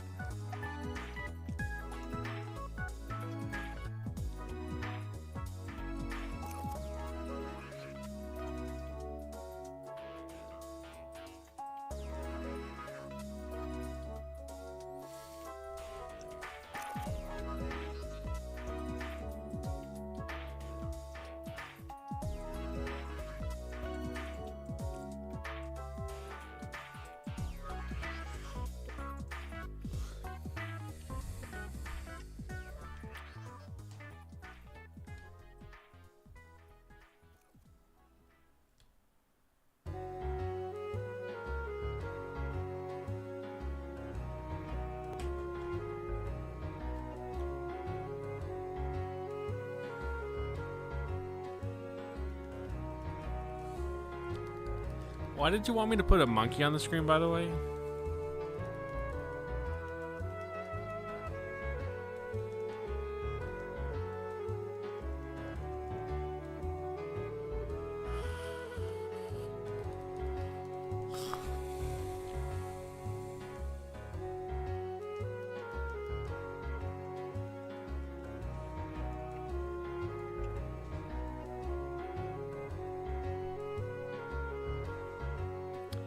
It's important in your culture.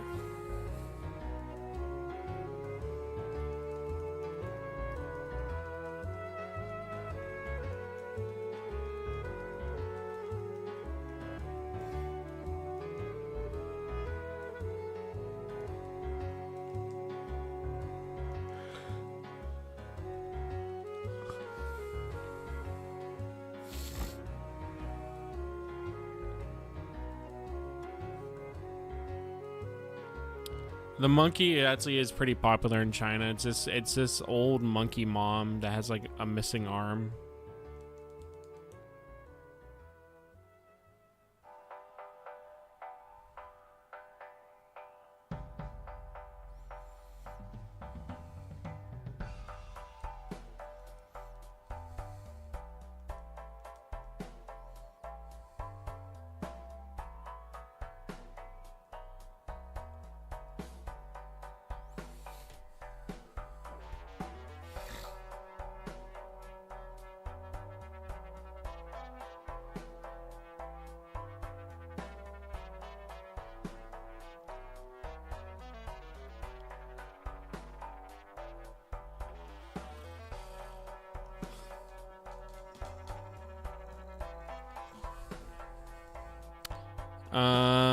I think this is... It's Balatro.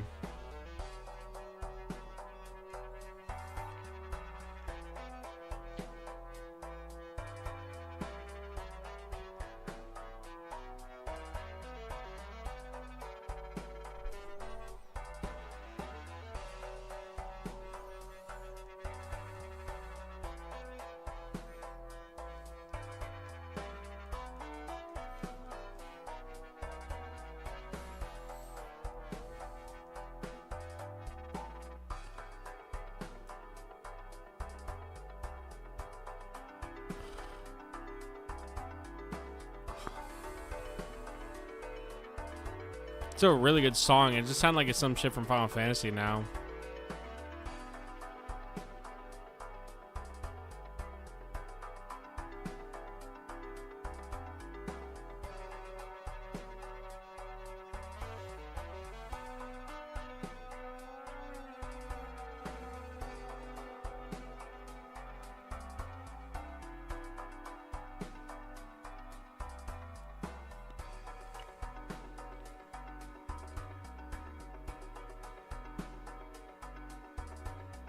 I have no idea.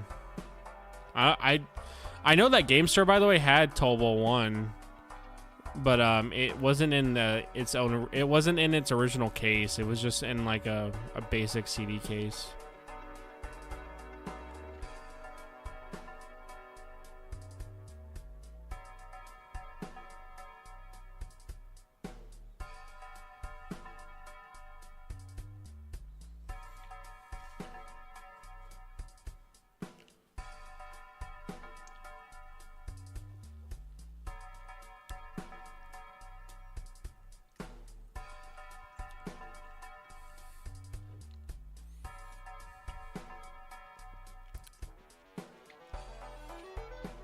Are we talking about Darkstalkers or are we talking about something else? Because Darkstalkers has a lot of effort.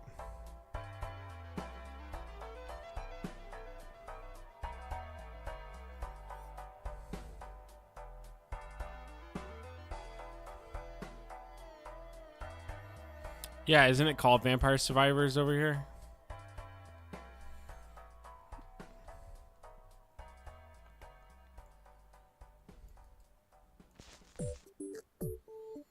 No, I don't know what game you're talking about then.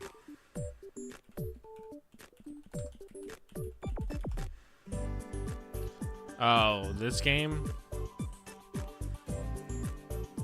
Okay, yeah, I've never heard of this fucking game.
Bro, just give me the shiny already. Come on, dude. It's a 1 out of 64 chance.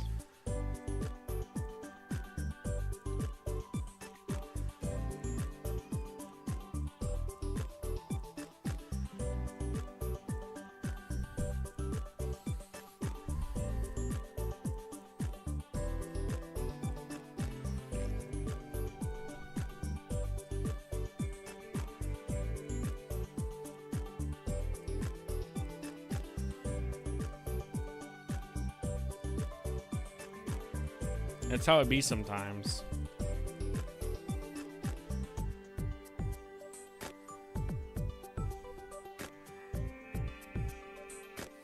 Make fun of your, you make fun of something, usually you end up tagging along with it.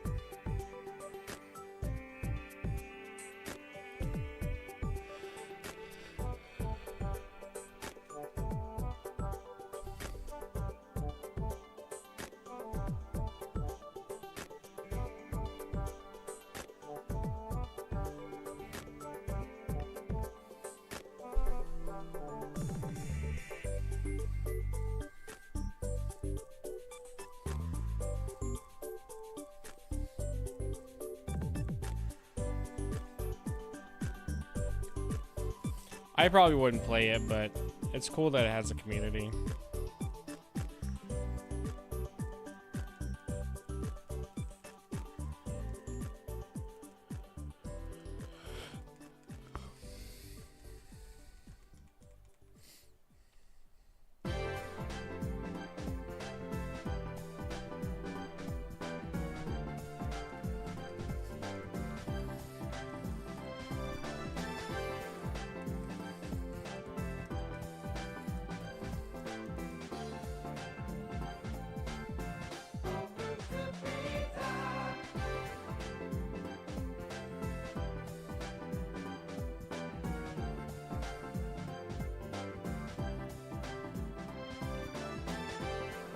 What is this from?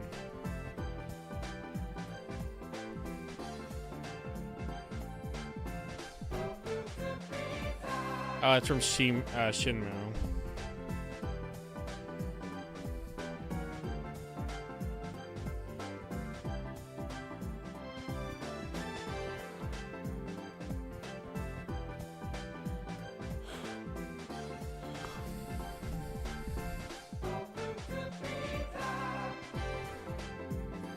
They're not gonna give me a shiny, at least not for a good while. You know what's gonna suck too? This shiny hunt's only gonna get worse when we go for Celebi and Crystal, because it's a 1 out of 8,000 chance when we do that versus the 1 out of 64 chance we have. So if we're already having a bad time with the 1 out of 64 chance, could you imagine a 1 out of 8,000 chance?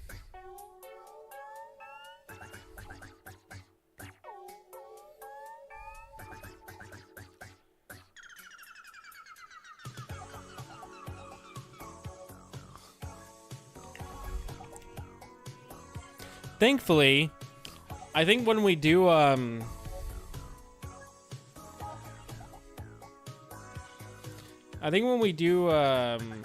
the Shiny Hunt and Crystal, I'm probably gonna do that alongside playing Gen 3 and just have it in the corner, because like Shiny Hunting, like a single encounter is a lot easier to manage than like doing what I'm doing here, because at that point I just have to look over and go, is it shiny? If it's not, then I just reset. So it could be something I could easily do while playing Gen 3.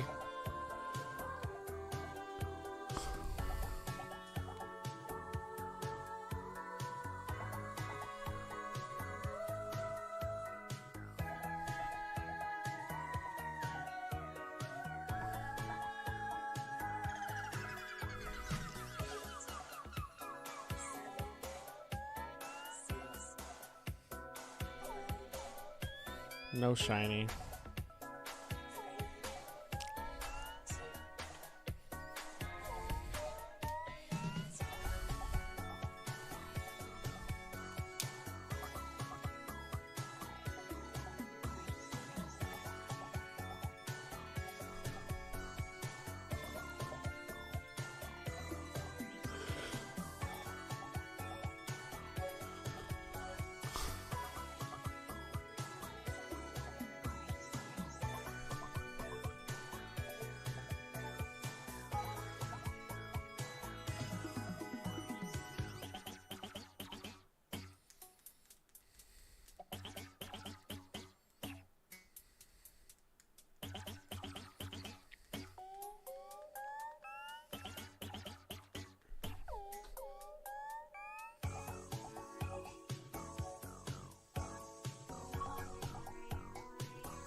How long have we been streaming for? 2 hours, dude, and we still have not gotten a shiny.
Bam, bam, bam.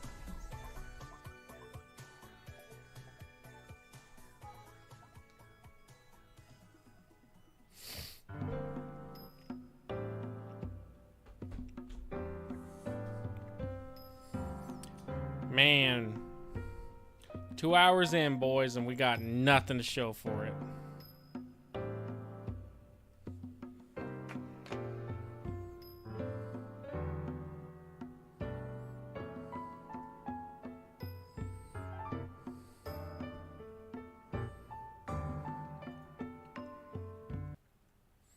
Let's find a different playlist.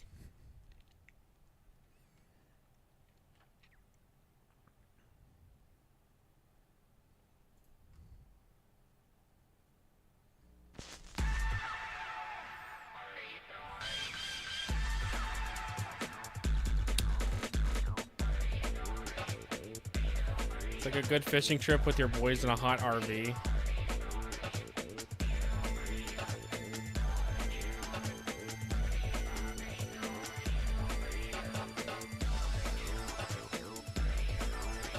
Let me see.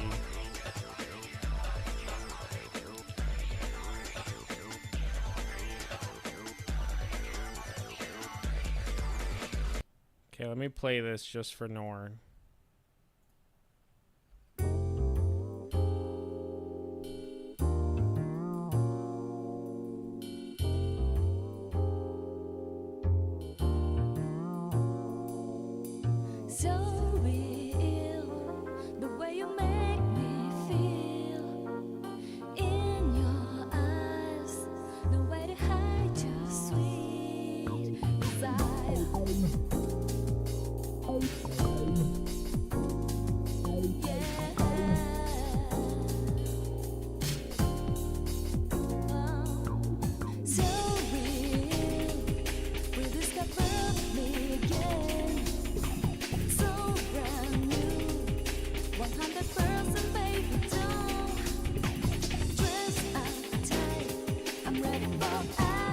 Please be shiny, for the love of fucking God.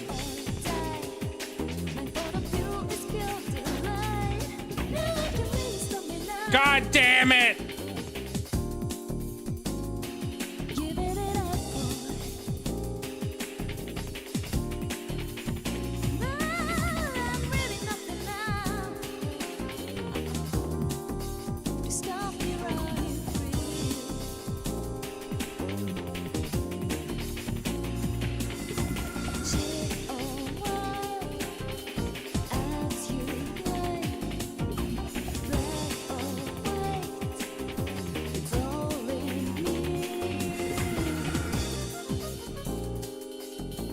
Why is it so fucking hard to get a shiny, dude?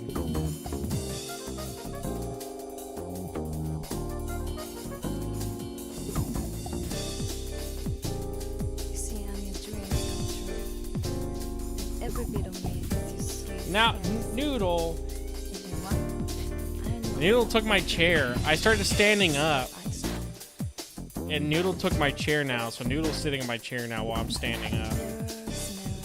Now Noodle got off the chair. And you gaze at my shadows.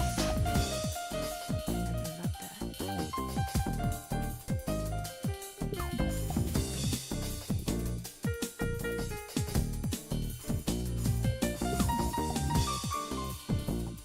loved I'm subconscious, differently in your genes.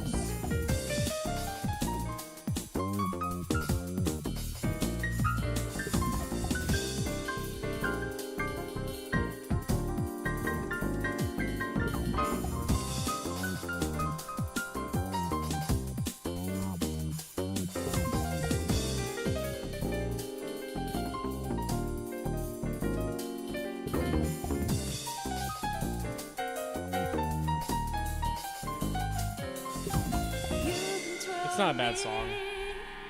You slay me, whip and shape me to your will.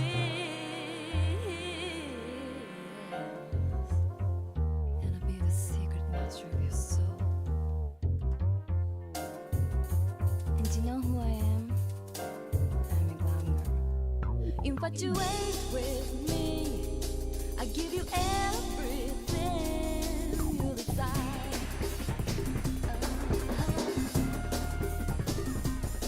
Looking in your eyes, nowhere to hide is sweet. Your desire.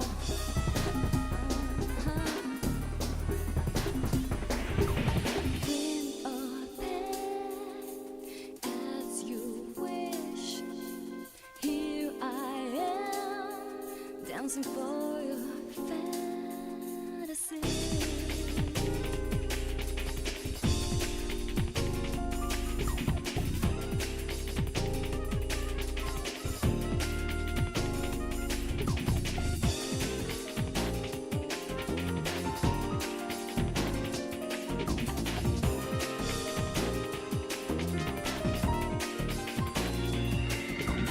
Live in me, You know, I kind of hope I can find when I go to Japan. I doubt it because we won't be anywhere near where Date of Birth, like, first was created or whatever. But I was hoping to find, like, maybe one of their albums all there, but I really doubt it.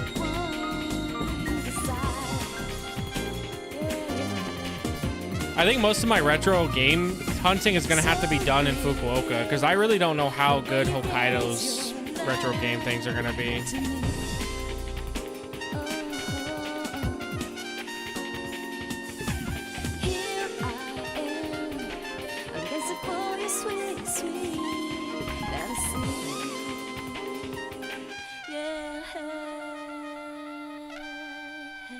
Because I'm not sure how much Hokkaido is going to be gaming, you know. Compared to like Fukuoka. Because I've seen videos of people doing retro shopping in Fukuoka, and there's some pretty good deals there. Definitely better than the shit you'll find in Akihabara. Akihabara is so expensive to the point that it's not even worth shopping there anymore.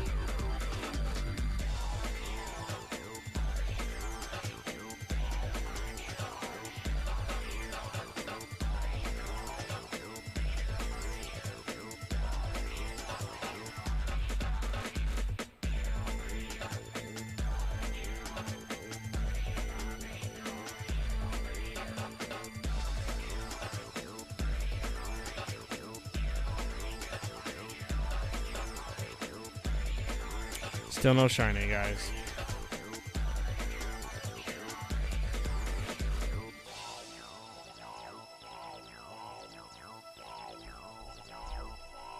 What's CVS again?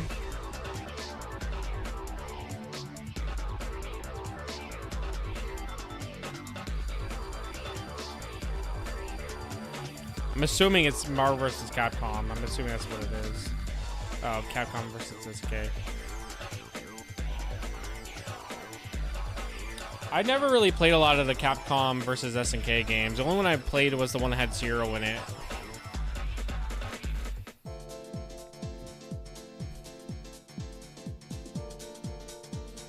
And I like that they used a Zero form that's not really used very often.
Wait, this song that's playing right now or the one that you sent?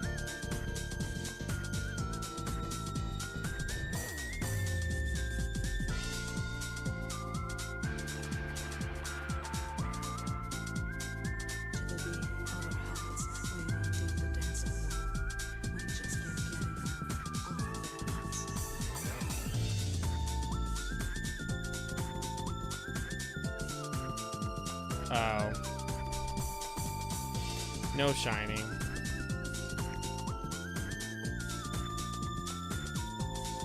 Strangely, one song that I saw being used on a non-gaming channel was the Pokemon Stadium 2 minigame music. Like for the menu, or like the title screen for the minigame area. That song was being used for some reason.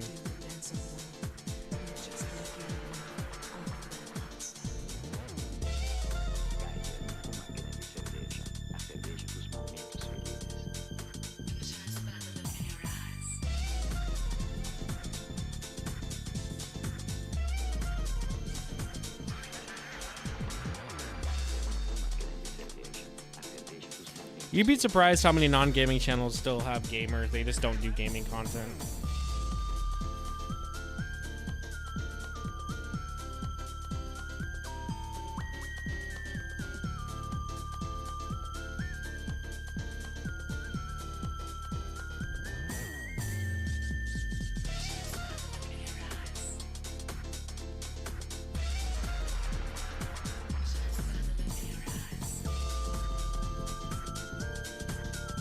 That's what I'm saying, though. I'm sure there's a lot of channels that are not gaming in any way, but still use gaming music because they themselves are gamers.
Making a gaming channel, though, I will honestly say it's probably one of the harder to grow in things nowadays.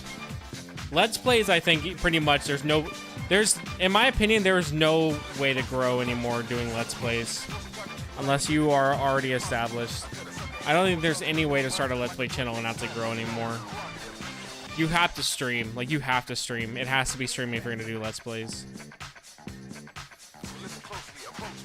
I think you have a better chance at growing doing no commentary videos than you do Let's Plays nowadays.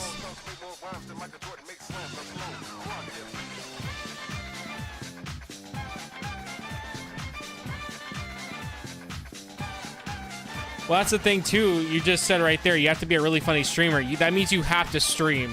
Like, you have to stream. You can't just upload a Let's Play. You have to stream.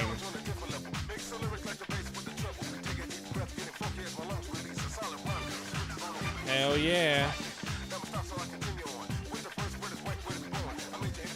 Now you're talking, Biggie.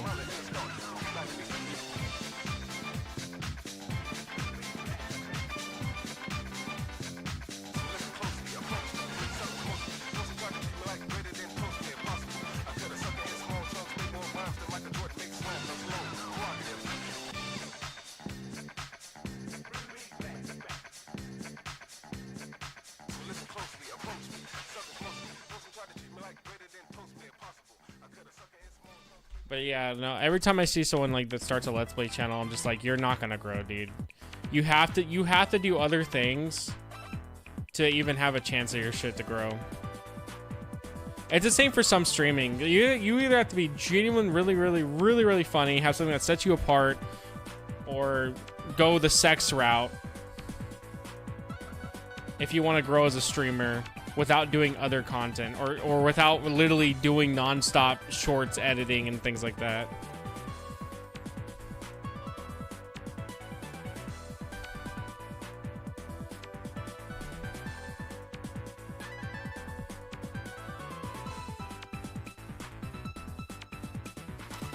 I know today I actually went and started doing a bunch of short editing because I've been trying to get back into trying to do that.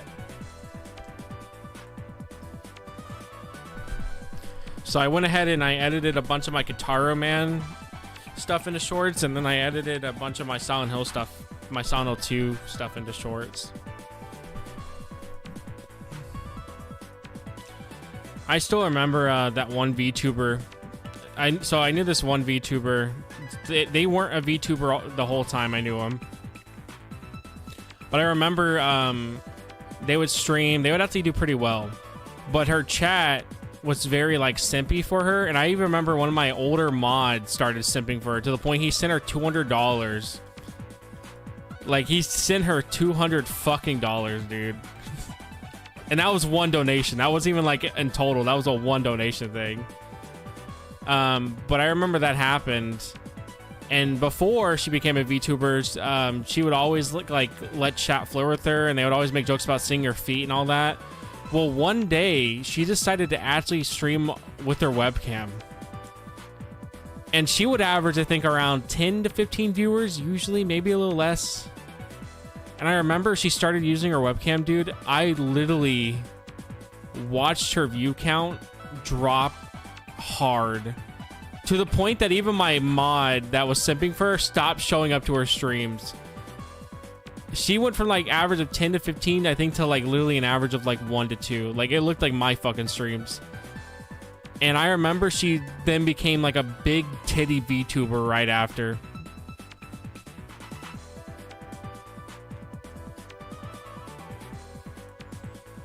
VTubing does do a decent amount if you have actually a good VTuber model that you spent thousands on. Yeah, that was a big example of like, you let your chat pretty much go too far into the imagination that even if she, I think even if she would have been like a 10 out of 10, it probably wouldn't have lived up to the imagination that they formed. But I remember I even asked my old mod, I was like, hey, how come you're not in her chat anymore? And he was like, oh, I'm just been busy. And I'm like, yeah, that's not why, dude. You saw what she looked like and it wasn't your type.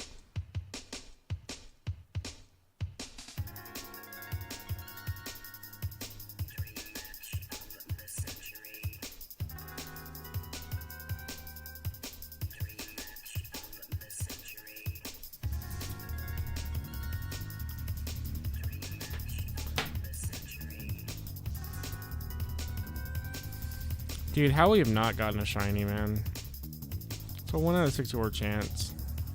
It doesn't help that Charmander shiny is actually kind of hard to tell.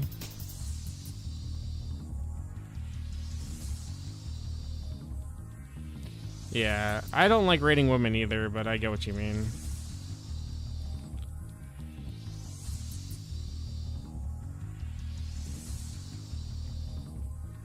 At the end of the day, the problem with rating people, even both men and women, is that everyone's always going to have different opinions. So someone could see someone as a 10 out of 10 while others could see them as like a 5. And that's why it's like not really good to rate people.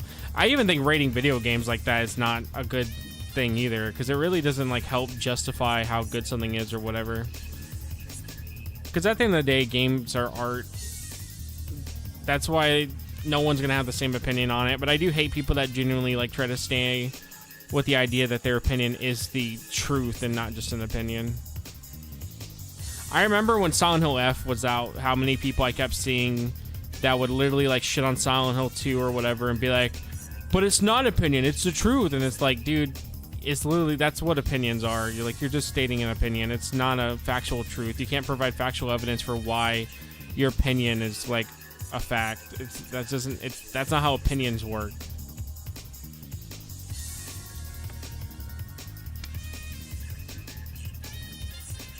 Yeah, racing games always have great music.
It's like kind of not fitting either.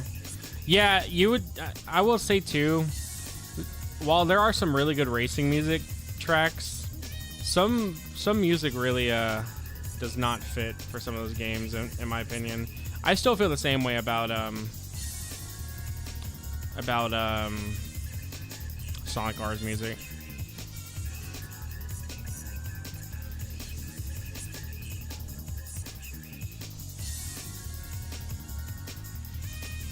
Apparently YouTube's raising up their requirements to get paid now again. They're raising it up on February 1st. Creators will need to earn have 8,000 watch hours in over 12 months or 20 million short views in 90 days. Which 8,000 watch hours in 12 months isn't really that hard, I would say. That is still kind of achievable.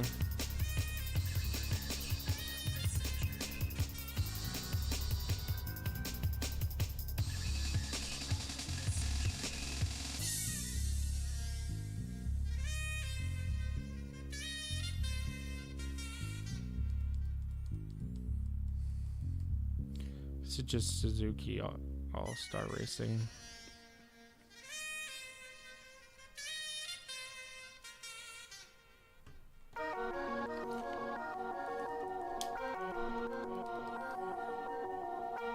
Pretty much, yeah.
Damn, I just got another egg? Holy shit. I literally just went up there one time and I already came back and he has another egg ready.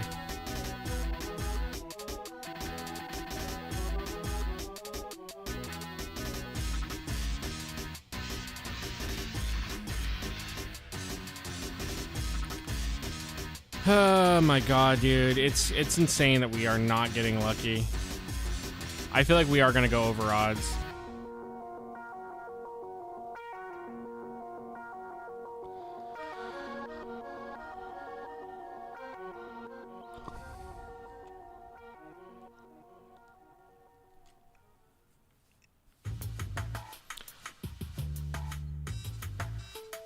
I know YouTube has a thing now where you have to like actually tell them to not use your videos for AI research.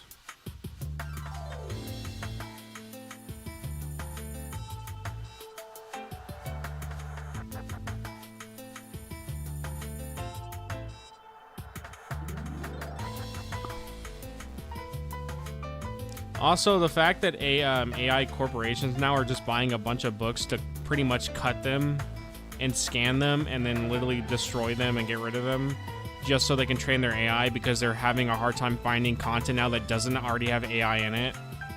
It's so sad. We're pretty much destroying a bunch of fucking books for AI. Which is my big thing that I said too. The reason why that some of my scans are always going to have that blur thing in the middle is because I refuse to destroy the books to scan them properly.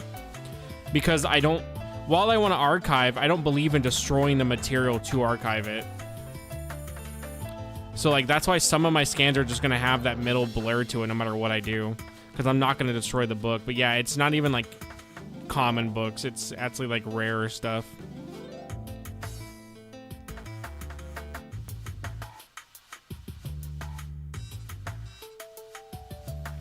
Well, we need it for our big titty anime AI generations, so sorry, buddy. You may just have to have no drinking water so I can look at big titty anime girls that I made with AI.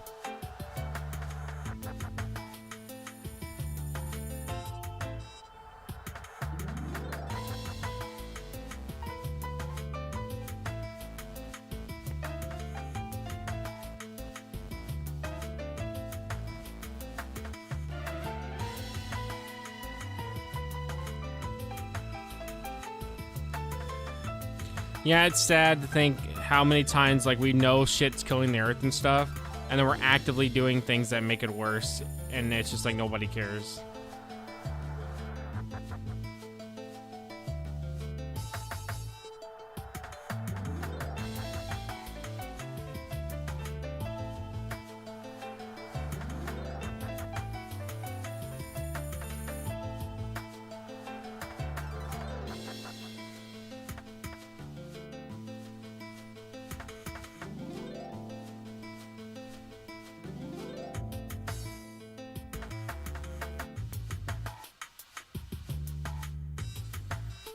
Good truck. I know some tear the covers off and send the companies for a rebate too.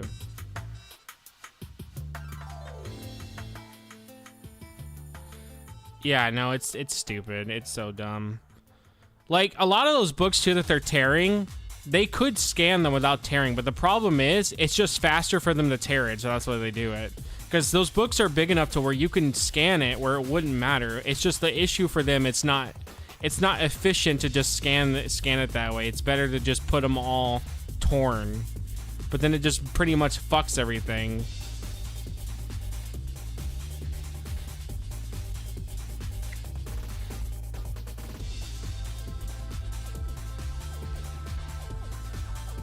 Alright, I'm gonna get one last egg, and then we're gonna hatch everything that we have, and if none of them are shiny, that's gonna be it for me tonight. I'm gonna be honest, I can only do like the shiny streams for like 3 hours at most, because at that point, I'm pretty much I'm just checking out. After 3 hours, if we don't have a shiny, I usually just check out because it's so boring. It's a lot easier in the later gens. Honestly, I think shiny hunting and Let's Go Pikachu and Eevee is my favorite.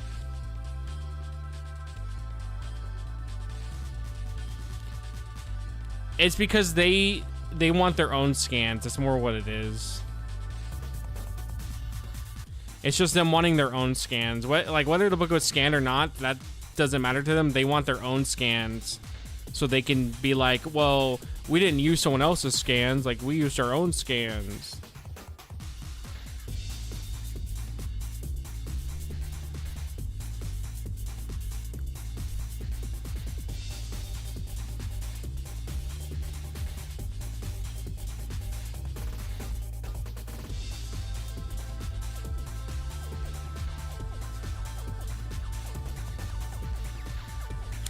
But yeah, no, the whole AI thing is all just bullshit, dude.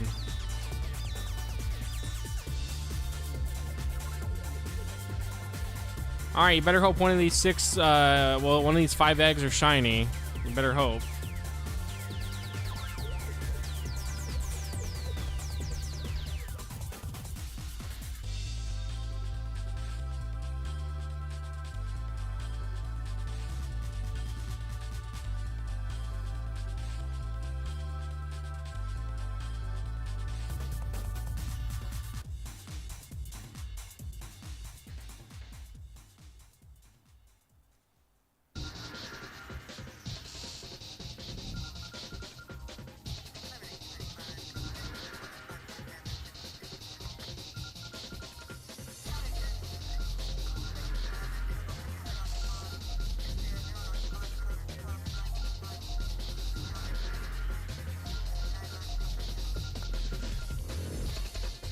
Yeah, it's probably also it too. Think about it.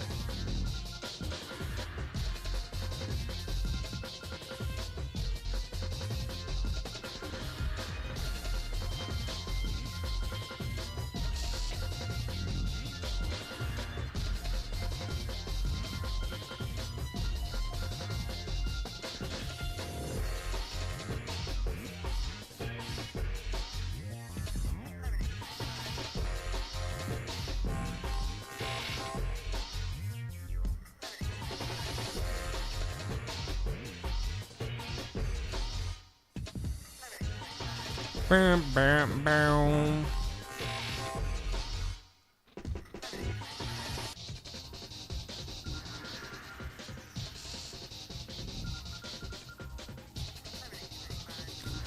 Like, I do think AI, like I've talked about it before, but I think AI could have its use. I think that one AI that they did where it could detect breast cancer before most things could, I think that was great. I think that's the type of stuff we should be using it for. I think Gen AI, though, should not be a fucking thing. I think that we should not even be bothering. We should not be bothering with generated music. We should not be bothering with generated images. We should not be bothering with generated stories. Like, that should not even be a thing that we should even be considering. But helping with busy work, helping with things like that, I think we should do more of. All right, that's one egg down. It wasn't shiny. We have 4 more left.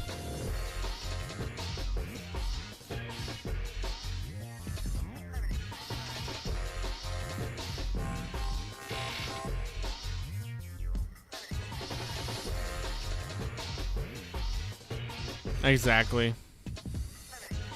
I fully agree with that. I think it should be used for helping with science or like math and stuff that like would be busy work, not do fucking creativity. Because the problem is it needs to take other people's art to do that, and that's what a lot of AI bros don't fucking want to admit. They're like, well, technically this is original. It made something that's original. Like, this doesn't exist anywhere else, so it's technically something that it was original. And it's like, yeah, I get that what you're saying. It's like, yeah, the AI thing that it just printed is original technically because it's not anywhere else. But where did it get that work from? Because at the end of the day, it's pretty much just taking other people's works to make something that could be technically original, but it looks like everything else it was used to make like that image from. And they don't want to fucking admit that bullshit.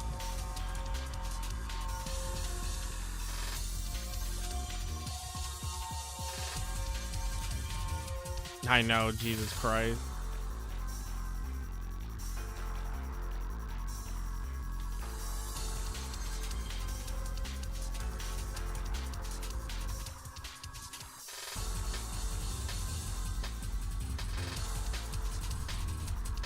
Nope, not a shiny.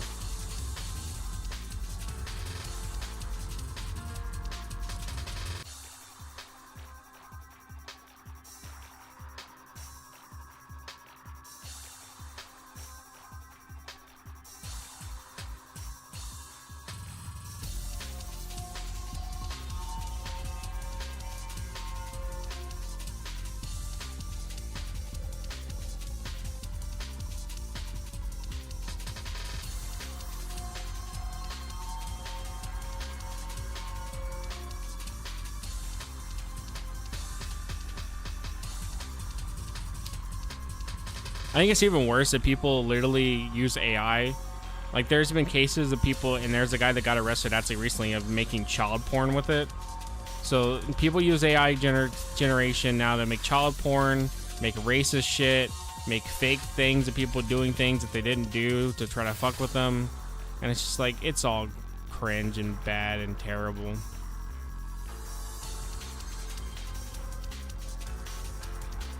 Is the ice white PlayStation Vita TV? What would that help for? I don't know what it does. That's why I'm asking.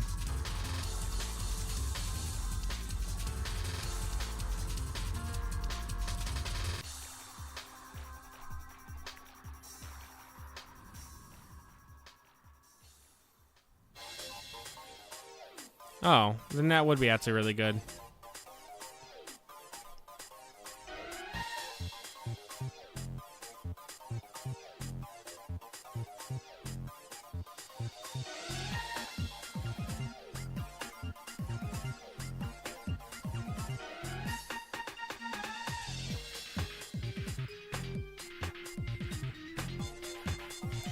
It sounds like Sonic music.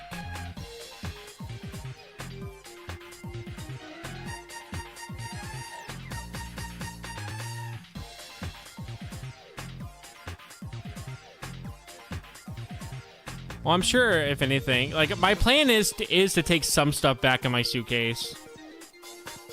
But I'm sure if I can fit on my carry bag and stuff, I will.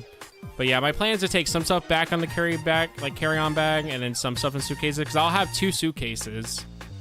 But a good amount of it, like, I'm going to try to ship back myself. But I'm going to have a whole suitcase just dedicated to literally putting, like, shit in there.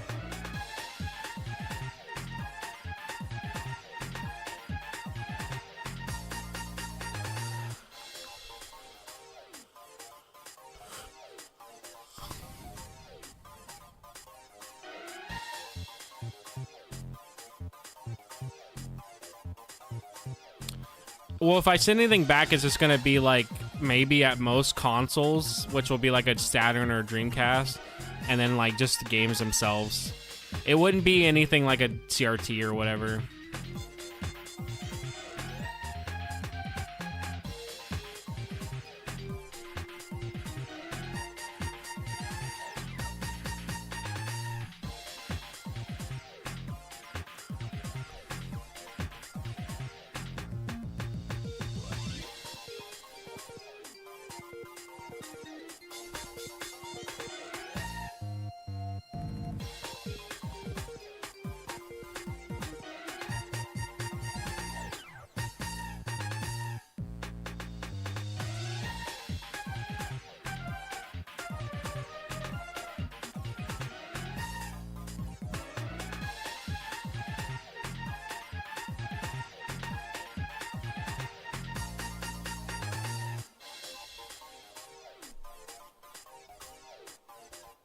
But yeah, I know you said that they're not letting you ship CRTs now.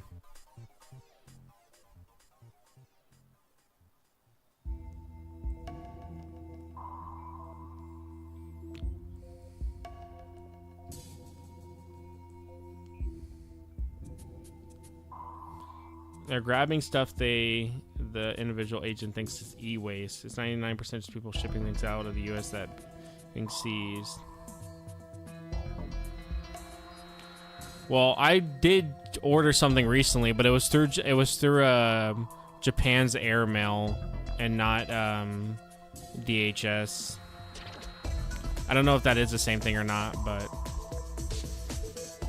but it was the guidebooks and then like a few games and then the Pocket Pikachu.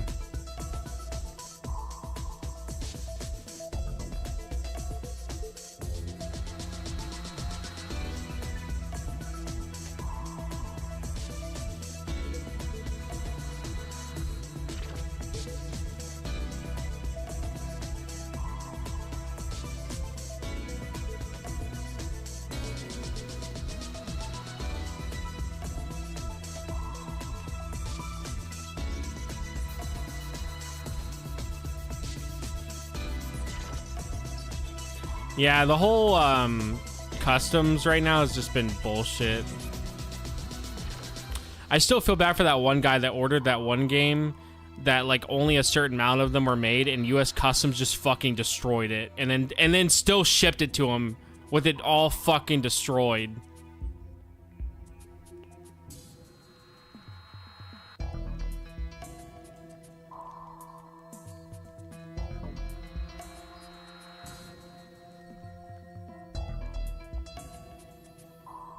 Like that guy, he ordered that one game. I think only like 15,000 copies or whatever were made, and U.S. Customs just destroyed the shit out of it. And then there was that guy that also, I think he bought a PSA Pokemon Yellow, and U.S. Customs opened it and then destroyed it,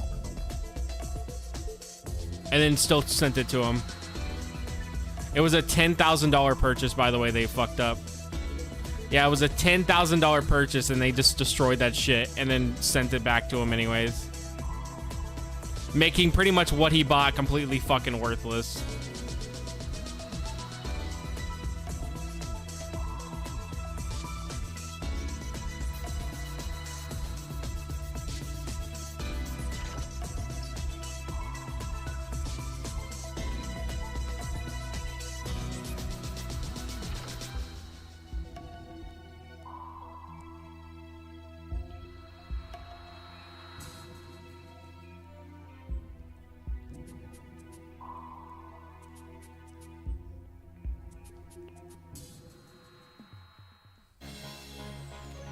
How many Charmanders do I have left? All right, we have 2 eggs left. Will they be shiny or not? If they're not, then oh well.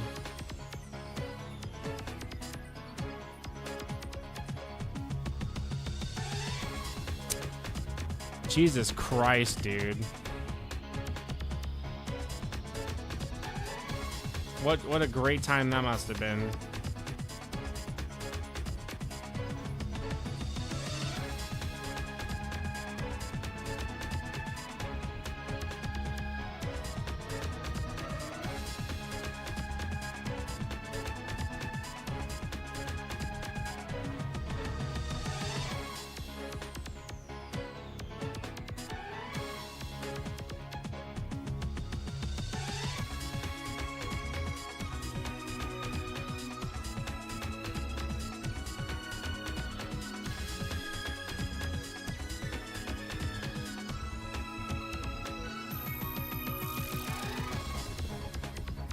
Yep, thank God.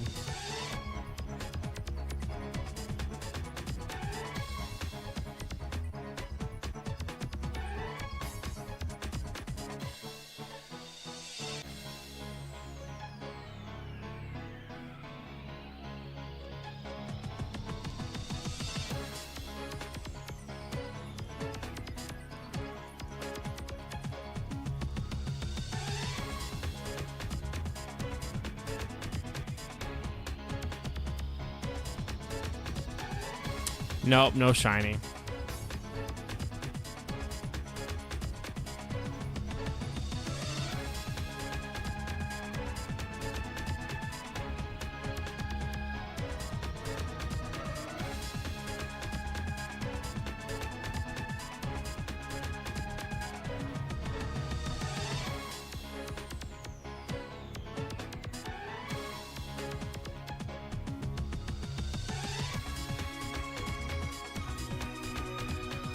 I hate the NPCs here.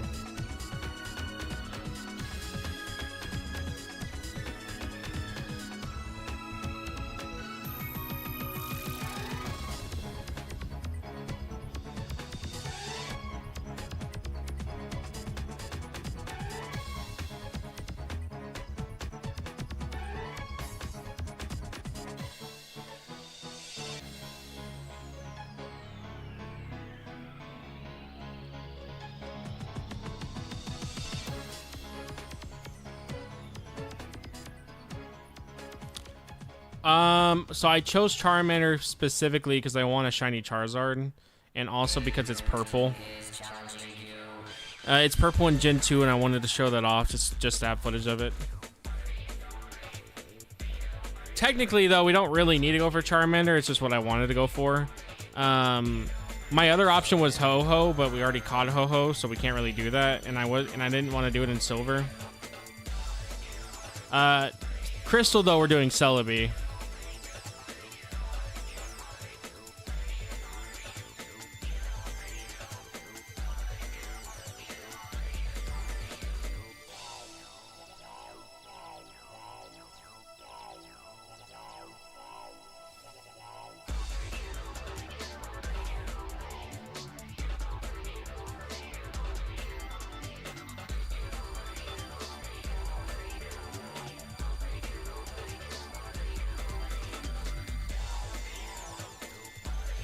But it literally just was because I wanted a Charmander.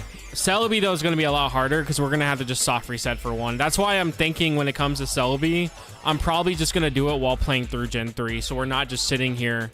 Because that's going to probably take multiple streams, dude. Like, there's no way I get it in one go. If I'm struggling with a 1 out of 64 chance, my luck is nowhere close for a 1 out of 84. What 1 out of 8,000 something chance to, like, be quick.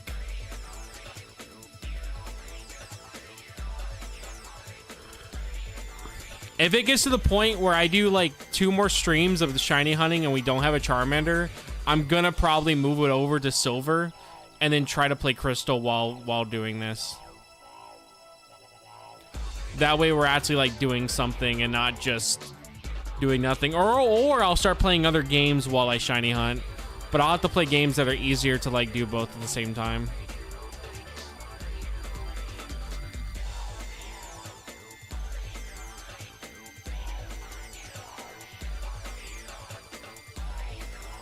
Yeah, it's gonna be very fun torture for sure. How close are we for the last egg? There's no way this is a shiny, dude. No way.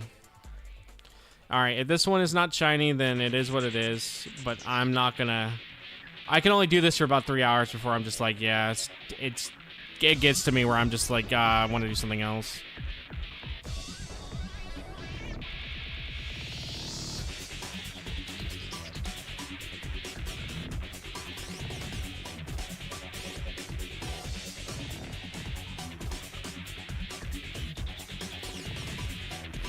Oh, we will. Don't worry. I'll do it. I'll do it. I will do it. We'll have a whole Celebi thing.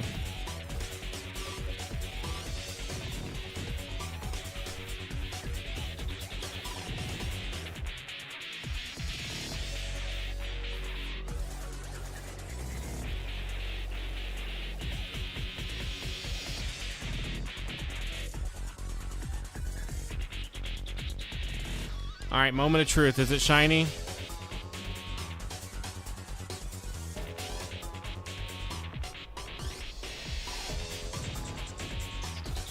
Nope.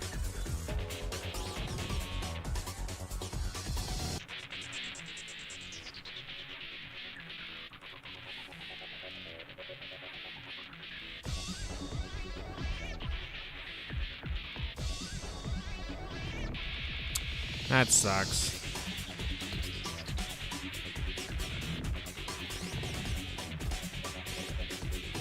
Yeah, it's because a lot of the recent streams have just been grinding. It's just been literally grinding and then like tedious, mundane bullshit. Like that's why I said a lot of the new streams that we do for this were gonna be some of the most boring shit possible. And there's just nothing I could do to make that not the case. Luckily, Gen 3 does have a better way to grind. And it's going to be thanks to Zigzag Goons, because they get pickup and they have a chance to drop rare candies. And it's actually a pretty good, decent chance to do it, to the point that we can actually get rare candies pretty fast and easy. But, tried getting shinies in Gen 3. But yeah, I'm going to give this 2 more times, and if we don't get a shiny by then I'm probably going to start playing other stuff while having like a little corner of this running, and I'm going to try to do both at the same time. But alright guys, I'm hopping off. I'm probably going to do some more book archiving, and then probably play more Natsuyatsumi and do studying. But alright, see you guys. I'm out. Goodbye.